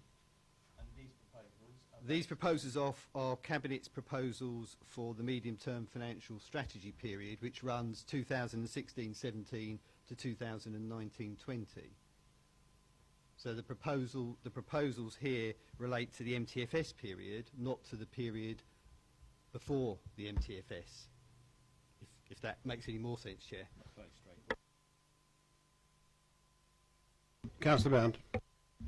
Thank you, Chair. I just wanted to clarify that point. I'm very clear as being on CEP and the conversation that we had and Councillor Harvey was part of as far as the current scheme and then hearing what's proposed going forwards, that absolutely Councillor Tate came and presented to us in CEP to turn around and say what's currently in the allocated pots for local communities is there. We had a conversation about how that would be ring-fenced, which he's gone away to look at, and we'll be coming back to CEP, I think, in January, and then take this to be something very separate as far as going forwards. And I'm very clear about that being in this committee and in being CEP. I've just passed a document to the leader which says that the current local infrastructure fund and what it will be in 2020, which is on the website, and I think you need to look at it because the current amount is not 5.4 million. That is the amount in 2020, and that's what we say is already on the website. So the confusion is exacerbated by that. Now, if you're saying that that is the money that's being ring-fenced, then that is within this MTFS. Okay, so we need to sort that out. You with me? Thank you.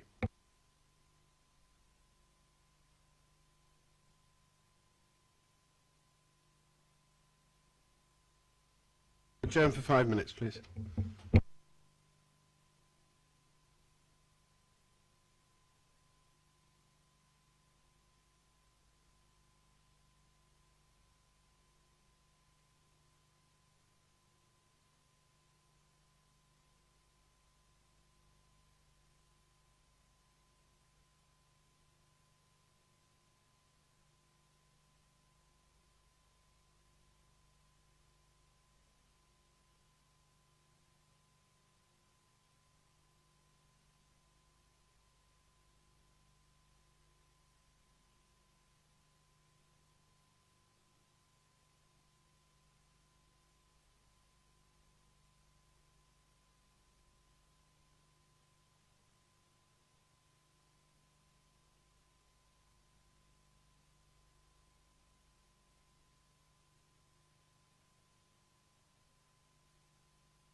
Well, after the 5 minutes, the Labour group were here, so we decided to reject everything.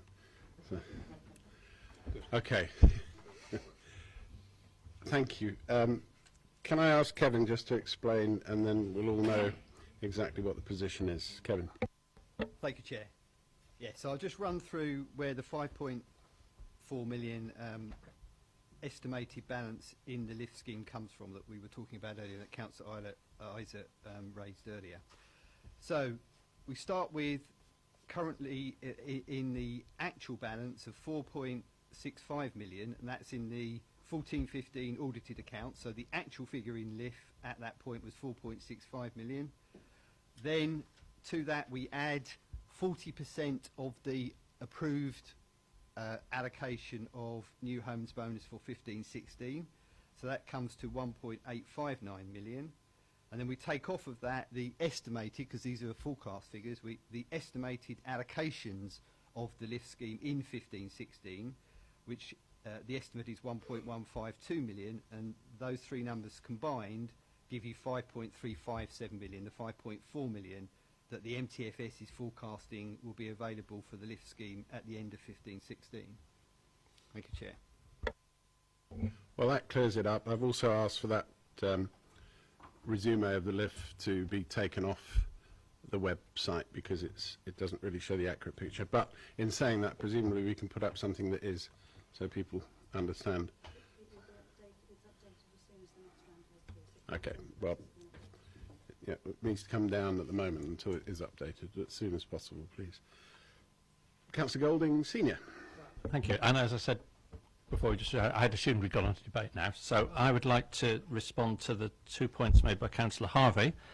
I must say the first one was depressingly familiar.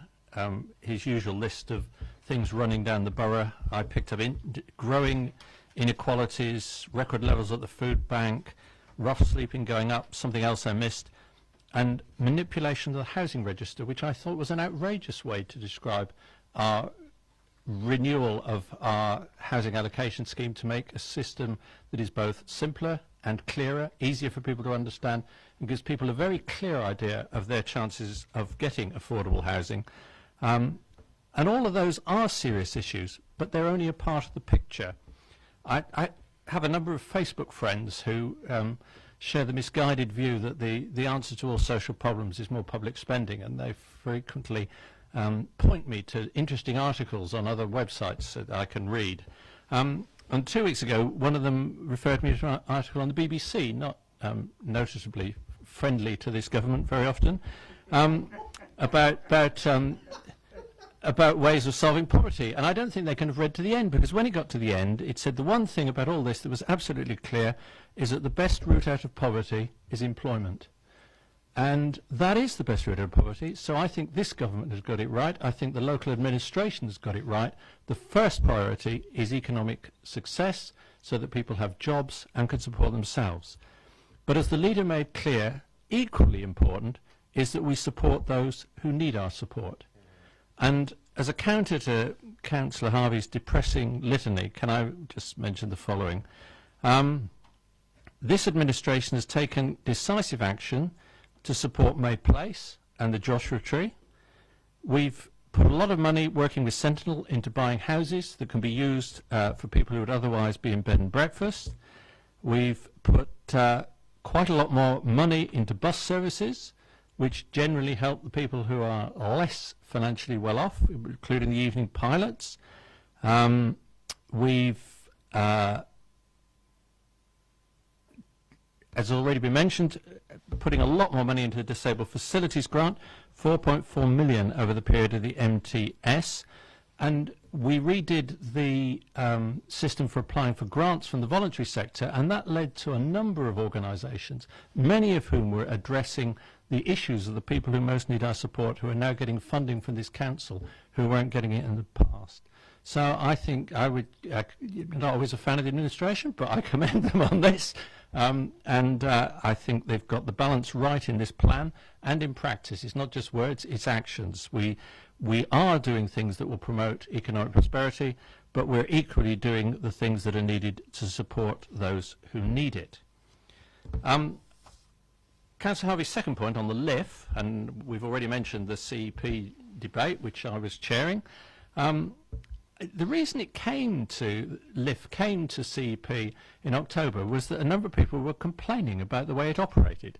So I think it's a bit strange that the people who were complaining about the way it operated and making cheap political points about the way it operated are now so attached to it. However, we are where we are. They can't take back the criticisms that they made before.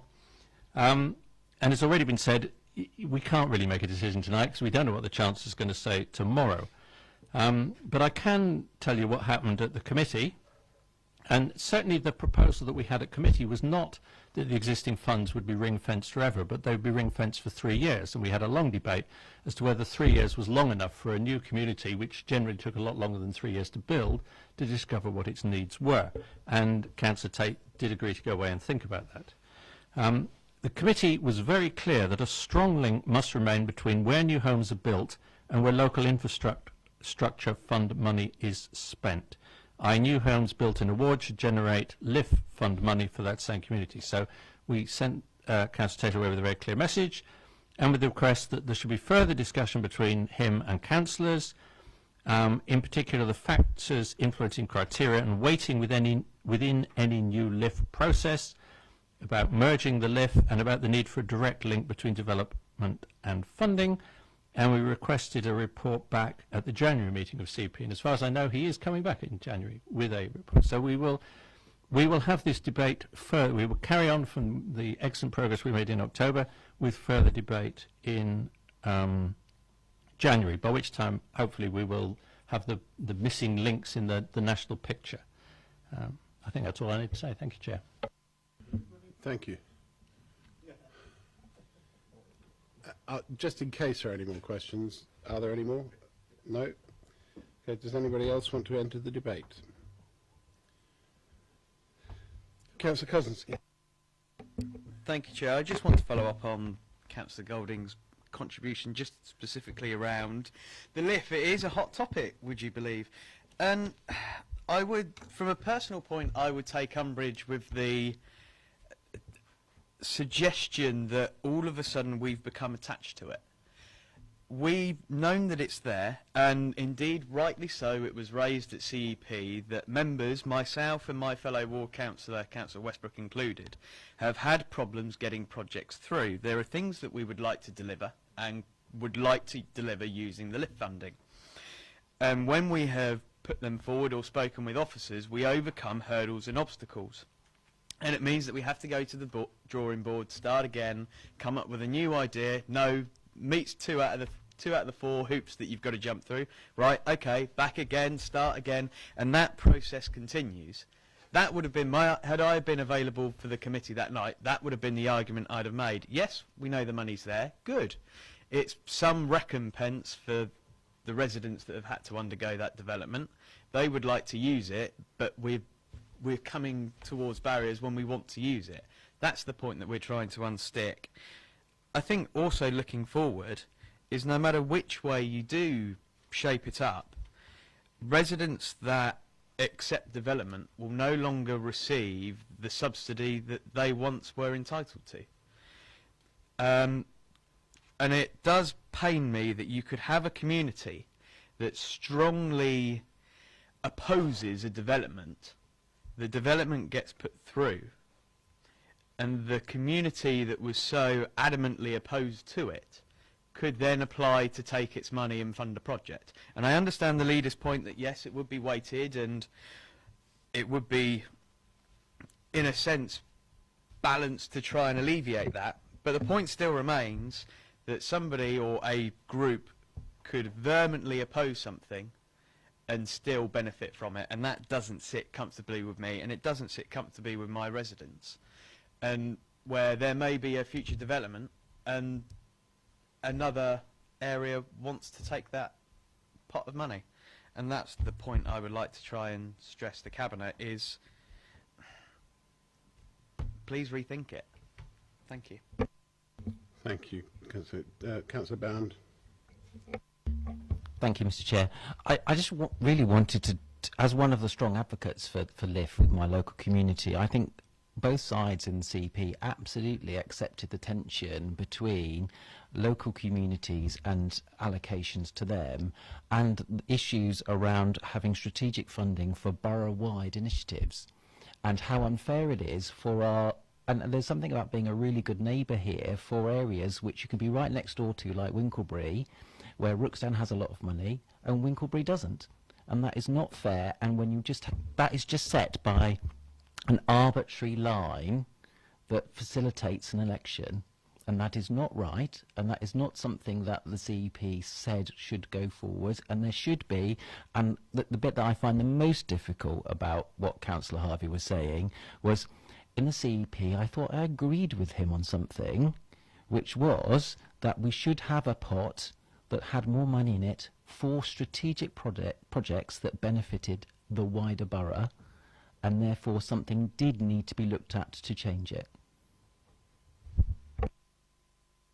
Thank you. Councillor Golding, Senior. Just came up briefly.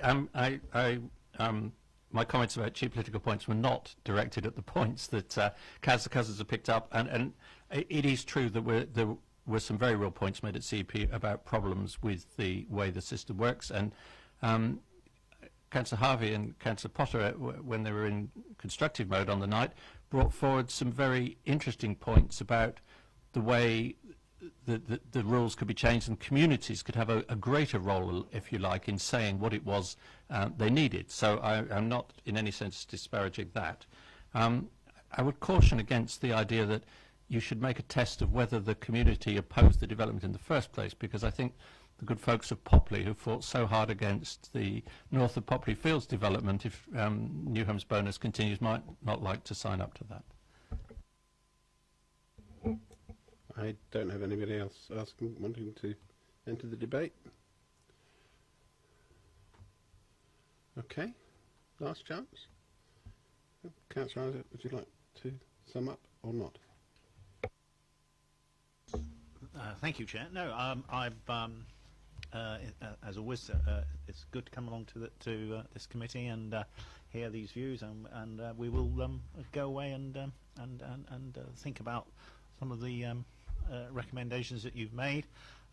Just to finish, I would hope that you will endorse generally the proposals that we're making in the medium-term financial strategy and the budget proposals, because I think they represent the ongoing good financial management of the borough, which is so important if we're going to be able to achieve all the great things we want to achieve in the borough in the years ahead, and are at a sharp contrast to what's going on in so many other boroughs in and around the country, where their finances are under a lot of stress.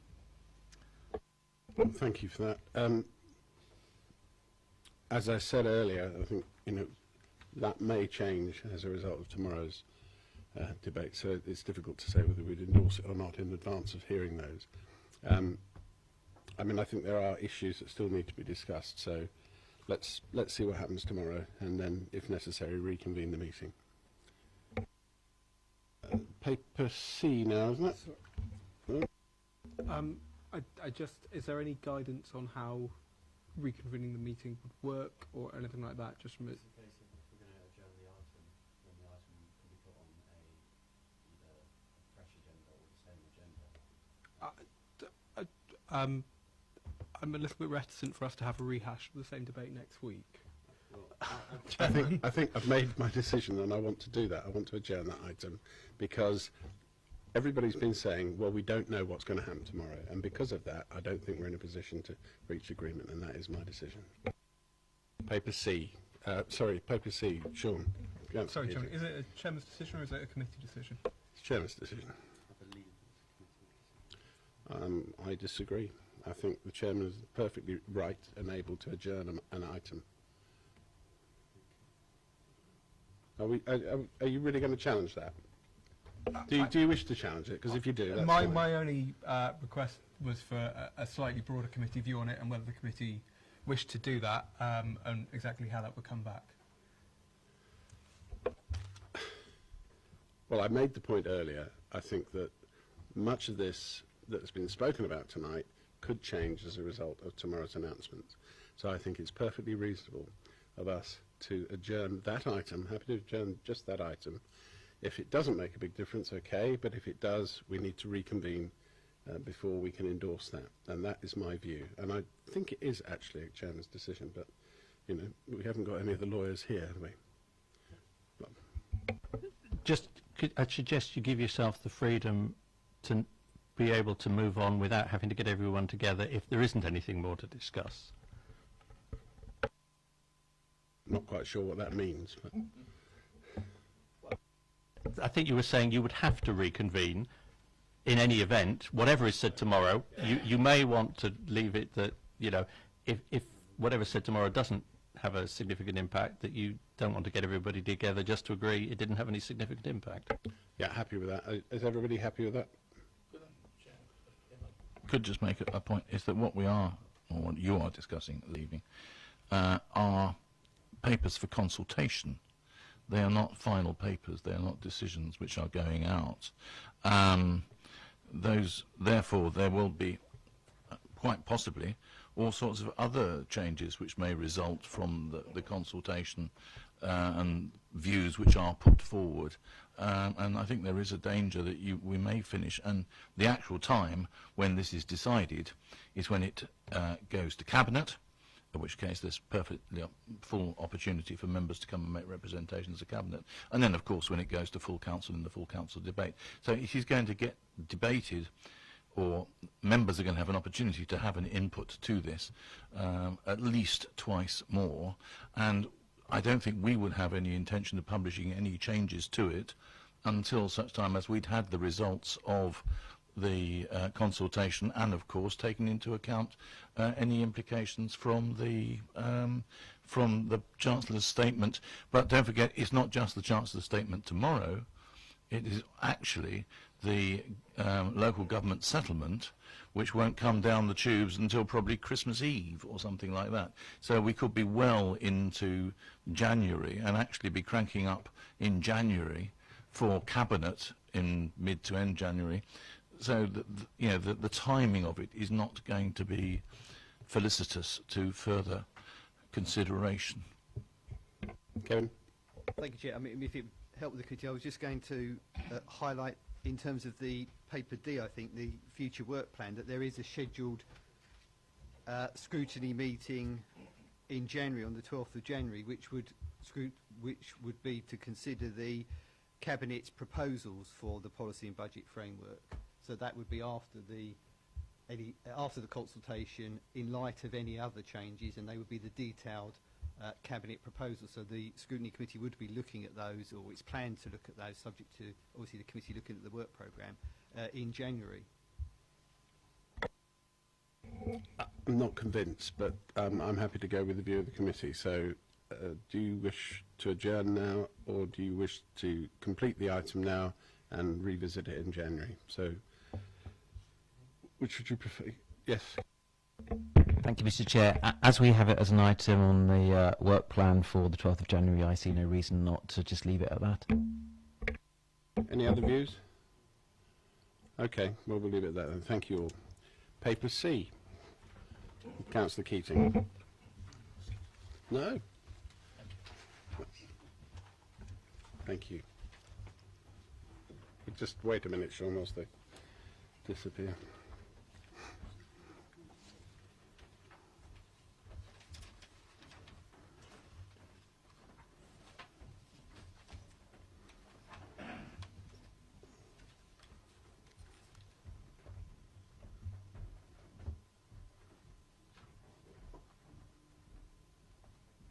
Councillor Keating. Thank you, Chair. As Chair of the Performance Panel, I wanted to introduce a note in relation to the 17th of September, the later meeting, which is also in your papers. I wasn't at, so that will be introduced by someone else. If you look at page 84 and 85 of your bundle, as they say in a court, you'll effectively see that there are two significant red indicators. The one in relation to recycling and the one in relation to customer complaints. Now, the recycling is dealt with in the second meeting, so I won't deal with that again tonight here. But I did want to bring to your attention that the performance panel was queried the willingness to not provide the performance panel with a report in relation to working days lost and sickness, absence and staff turnover, because they would in future be reported only to the HR committee. Now, the performance panel, if you like, took the view that these are significant indicators and could well influence performance of the council in terms of the departments and matters of that nature, whilst having no difficulty with them additionally being reported to the HR committee. We did want to retain them as indicators of performance for the performance panel. So that was one change that we cleared. We had a number of clarifications which I don't know have we got answers to yet. On page 82, the top of the page, item A, employee savings, it appeared from the way it was couched that the more employee absence rates you had, you have better savings and therefore you were doing better. But that could well be a reverse of the facts. Large vacancy factors may well be bad recruitment policies. Large vacancy factors may be overwork. Large vacancy factors can be contributed to by a whole range of issues, and so we wanted to clarify that. And whilst the complaints arrangements continue to be a kind of area of concern, we don't want to make a big deal of complaints, but we do want to see effectively that complaints are reducing by being addressed. And there are simple things that we repeatedly talk about, which, for example, it is not beyond the wit and wisdom of any administration, of any department to say, if you get a complaint, it's recorded and reported to you, it's a complaint for your department, reply to that complaint within 10 working days. Now, we're not asking them to have a completed investigation and reply within 10 working days. We're talking about beginning the communication process with the complainant. And that's what we continue to seek to achieve. And now, because we're actually seeking to be constructive rather than destructive. So apart from those three items, Chair, I will leave it to the meeting to ask any questions. If I can help, I will. Does anybody have any questions of Councillor Keating?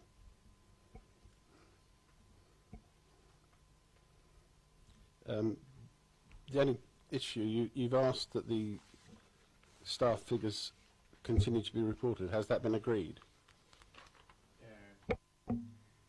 The answer, as far as I'm aware, is it has not been objected to, and so, as far as I'm aware, it's very difficult to get firm, clear answers, as you've noticed all night. The answer is, as far as I'm aware, as chairman of the performance panel, it will continue to be reported to the performance panel and additionally now to the HR committee. Is that going to be the case? Because I think I agree with Councillor Keating. Just to confirm, all that was raised was a reminder to performance panel that actually all of the information around staff absence and turnover rates were reported in far greater detail to HR. It wasn't that that would be the alternative or that that was new. It was just that actually looking at the information coming through, there was we will constantly monitor what's useful to you and what's being delivered elsewhere. And the suggestion was that that was being looked at in far greater detail elsewhere. That's all that was raised. And the note that has come back is that the performance panel have asked that they continue to get it. And so at the moment, it's not for an officer to say yes or no. We just report up and down the line. So. Councillor Smith. Just to be constructive then, Chairman, on K15 and K16, which are the relevant indicators, it currently says no longer reporting and performance monitoring reports but 6 monthly to HR committee. Would it just be appropriate to reinstate the red, amber, green there? We all happy with that? Yes, good, thank you. No other questions then on that. I'll move on to the meeting of the 14th of October, which I attended, but a number of people around the table attended. And Councillor Eachus has managed to find herself back in this committee in case there were any particular questions. I think we agree that it isn't over yet. I think there's more to be discussed.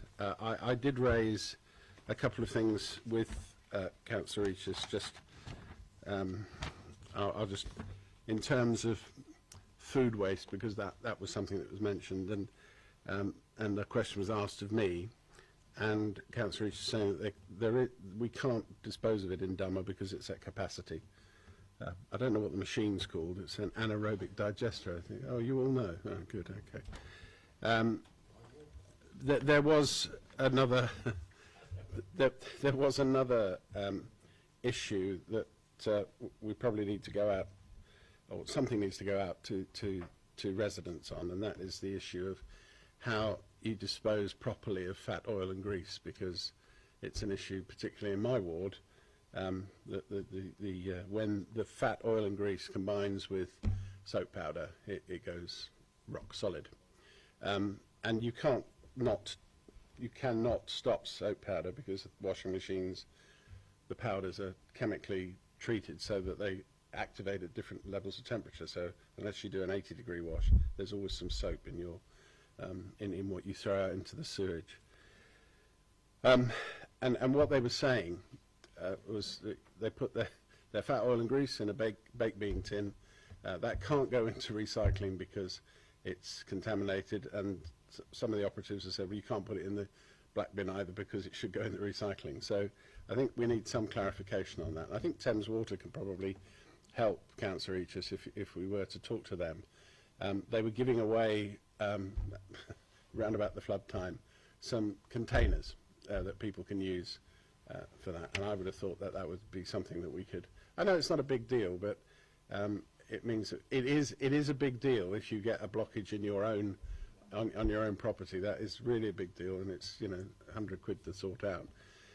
It's an even bigger deal if if it goes into in parts of the borough where the pipes underground are not as wide as we would now see, or as broad as we would now see. So I just in response to that.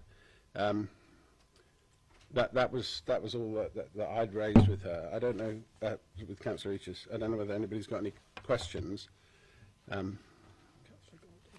Councillor Golding.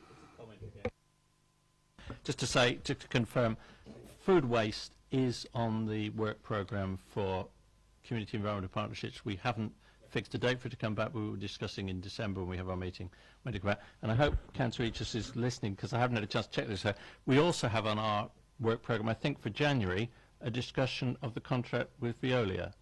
Yes? Okay, good. So we will be picking up both those at CEP.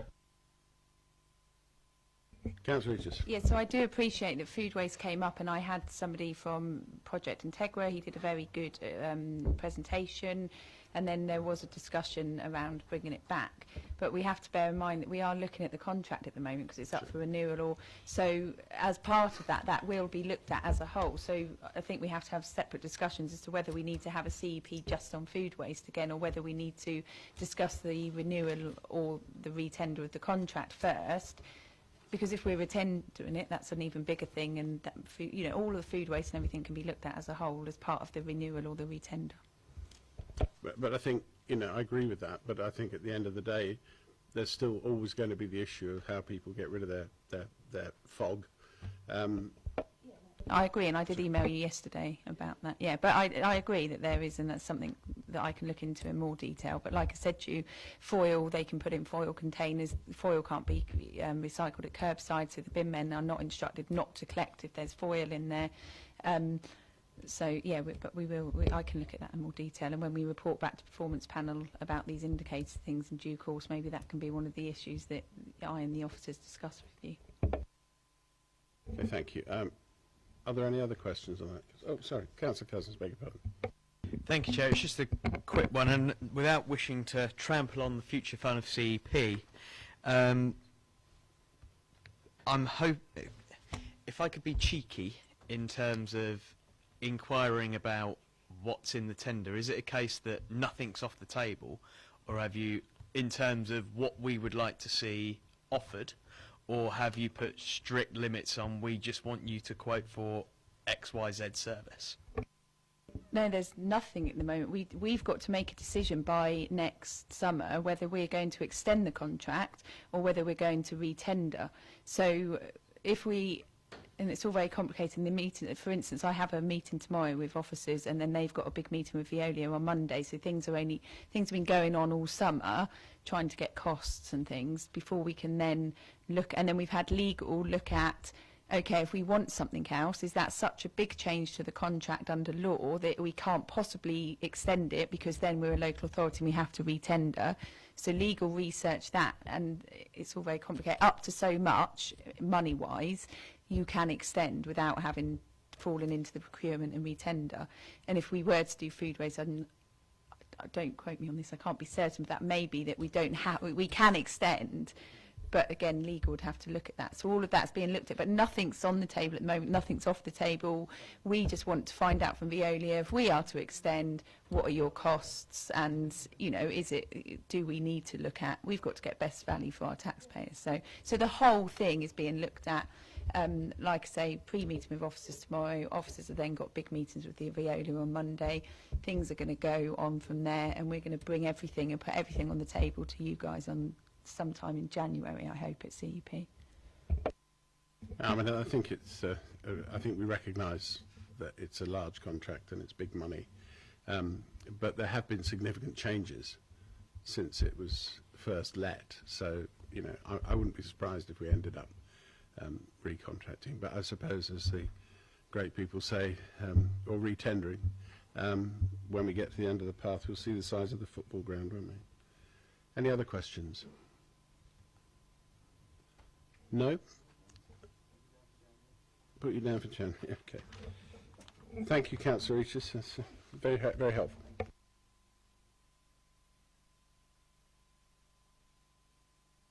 Work programme, paper D. I asked Steph to circulate Councillor Watts's work programme suggestion, and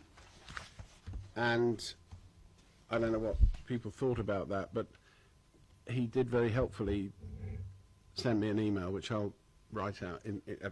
I'll read out if you don't mind. Nigel, I have printed the copies and I've done some investigation, and the corporate support team have explained that the links Councillor Watts identified to the complaints procedure are broken, and IT is working now to fix them. We do have an internal complaints management system that manages each complaint made on an individual open/closed case basis. These can be tracked individually. The Council's definition of a complaint is any expression of dissatisfaction about the Council or a third party acting on its behalf, whether justified or not. There are extensive staff procedures and a policy for dealing with complaints internally. The Council's compliments and complaints page can be found here. Sorry, obviously you can't find it here. Together with a step-by-step guide to making complaints. Corporate support said they can produce more detailed cumulative graphs if needed of complaints made against each business unit. given more time, I'm sure the officers can bring together these policies and documents and communicate them more widely to the councillors. I hope this provides some high-level clarity and background information on the subject to support discussion this evening. In the future, a more detailed conversation can be had, but these are the headlines I picked up from discussions today in preparation for this evening. So thank you for that, Steph. It's very short notice. Can I suggest that we take from what Steph has said that there needs to be some more work done before we actually stick it on our agenda. I think we need to know, the various forms of complaint. Sean as chair of the performance panel, and then Councillor Bound. Sorry. Could I say, I think the appropriate thing to do is refer this to the performance panel, because to elevate this particular one item to a scrutiny level when there is no known obvious huge issue.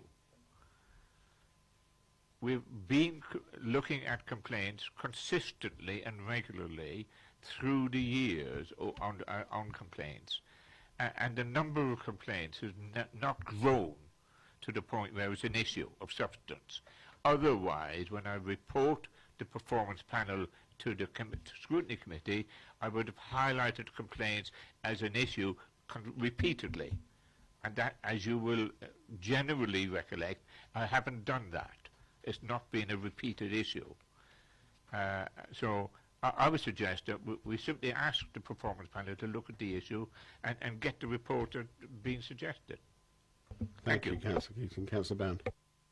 I'm not sure it helps to decide whether it should be the performance panel or scrutiny, Chair. I think Councillor Watts's point is perhaps there needs to be a step change about how we define and classify complaints. I know from a previous conversation that we had with him in committee, one of the biggest issues seemed to be that there was a whole raft of potential complaints, and I would classify them as complaints that perhaps we dealt with as ward councillors, which aren't currently being recorded. And I suspect there is something there that, when analysed, whether it comes through the contact centre, whether it comes through on a complaint form online, whether it comes through the ward councillor, would give us a much better picture of what the issues are. Is there information that isn't available? Because sometimes what we're providing is clarification, not necessarily complaint handling, but sometimes it absolutely is complaint handling and it doesn't hit the performance panel. So whether that should be here on the performance panel, I'm not sure. But I think there's absolutely something that says, are we viewing complaints as something which is very, very productive to understand what we're doing well and what we could be doing better, and understanding what channels we're using to manage those at the moment. Thank you. Does anybody else want to pitch in on this? Yes, Councillor Golding. Yeah, just in support of that, really. I think Simon and I have just been talking about it, and we already have established that between the two of us as new councillors, we deal with our with resident complaints very differently. So Simon will log them, well, I never do. It's not something that's covered at councillor induction. So even almost if as like the officers are dealing with it well, if as members we're not dealing with it in the same way, then I think it might be worth looking at to see if, as a whole organisation, we make sure we're doing the same thing. Yeah, that's interesting territory, isn't it? That are we then going to be avenues of accepting complaints from residents when in fact our intervention may well be to prevent a complaint happening? Is another way of looking at it. Now, I don't really want to open a debate now. I think enough has been said. I do think we can refer it to the performance panel, and I think you should go to that, because I think you're making valid points. I've no idea whether it's a big issue, a small issue, whether it's something we can do or can't do. But I think we should do something, because a lot is being made constantly about the fact that 95% of the people in this borough think we're wonderful. We tend to deal with the 5%, sadly. Is that yes, Councillor Keating? Could I just ensure that we're talking about apples and pears or apples and apples? the performance panel receives reports about what the organisation here does. That does not include the complaints that I, as a local councillor, deal with in my ward. Because I don't see them as formal complaints for logging purposes. I see them as a request from me. And of course this developed the whole thing. Organisations that I deal with in my ward that are not the council often say, your phone call that you've got a leak is a request for me to provide you with a plumber. That's not a complaint, that's a request for service. I don't see the complaints that come to me as complaints in order to log them and report them. I see them as the person wants me to do something to help them. And that's what I do. Now, I will often be able to help, but I won't always be able to get the answer they want. But I don't want to be logged into or connected to the complaints procedures here and be responsible for reporting to them in a form or in a format which says, I've given you 3 complaints this month, and the other 60 councillors have had 2 complaints or 1 complaint each, and that's about 150, 160. We could be creating a nightmare for monitoring complaints when it's the organisation's response to complaints that are provided to them. If they're complaining to me, I don't see them as complaining about my efficiency or effectiveness.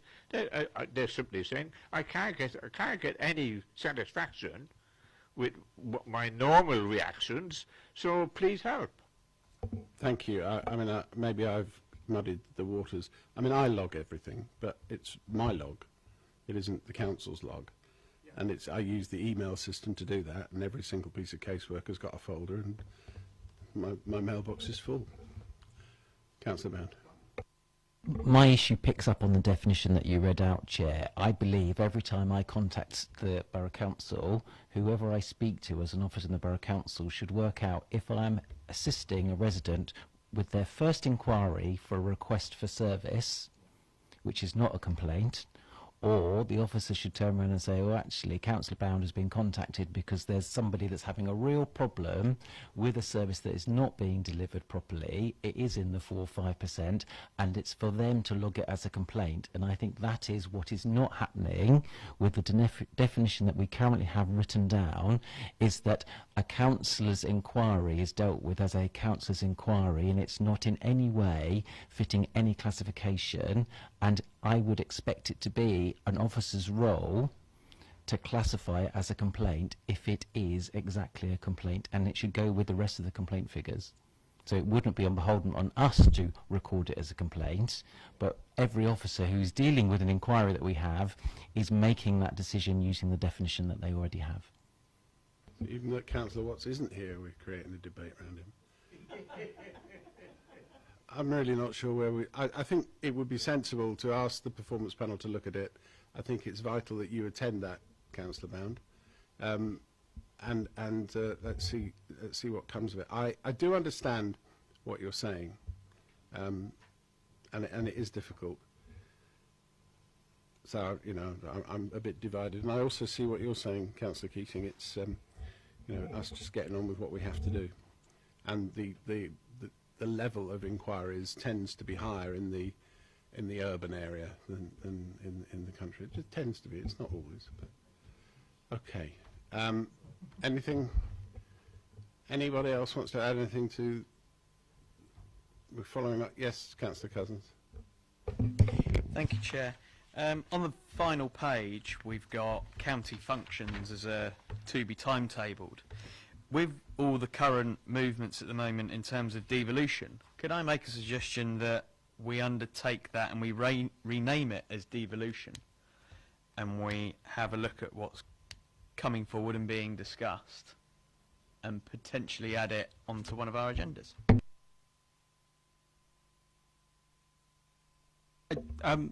I'm looking perplexed, as you can see.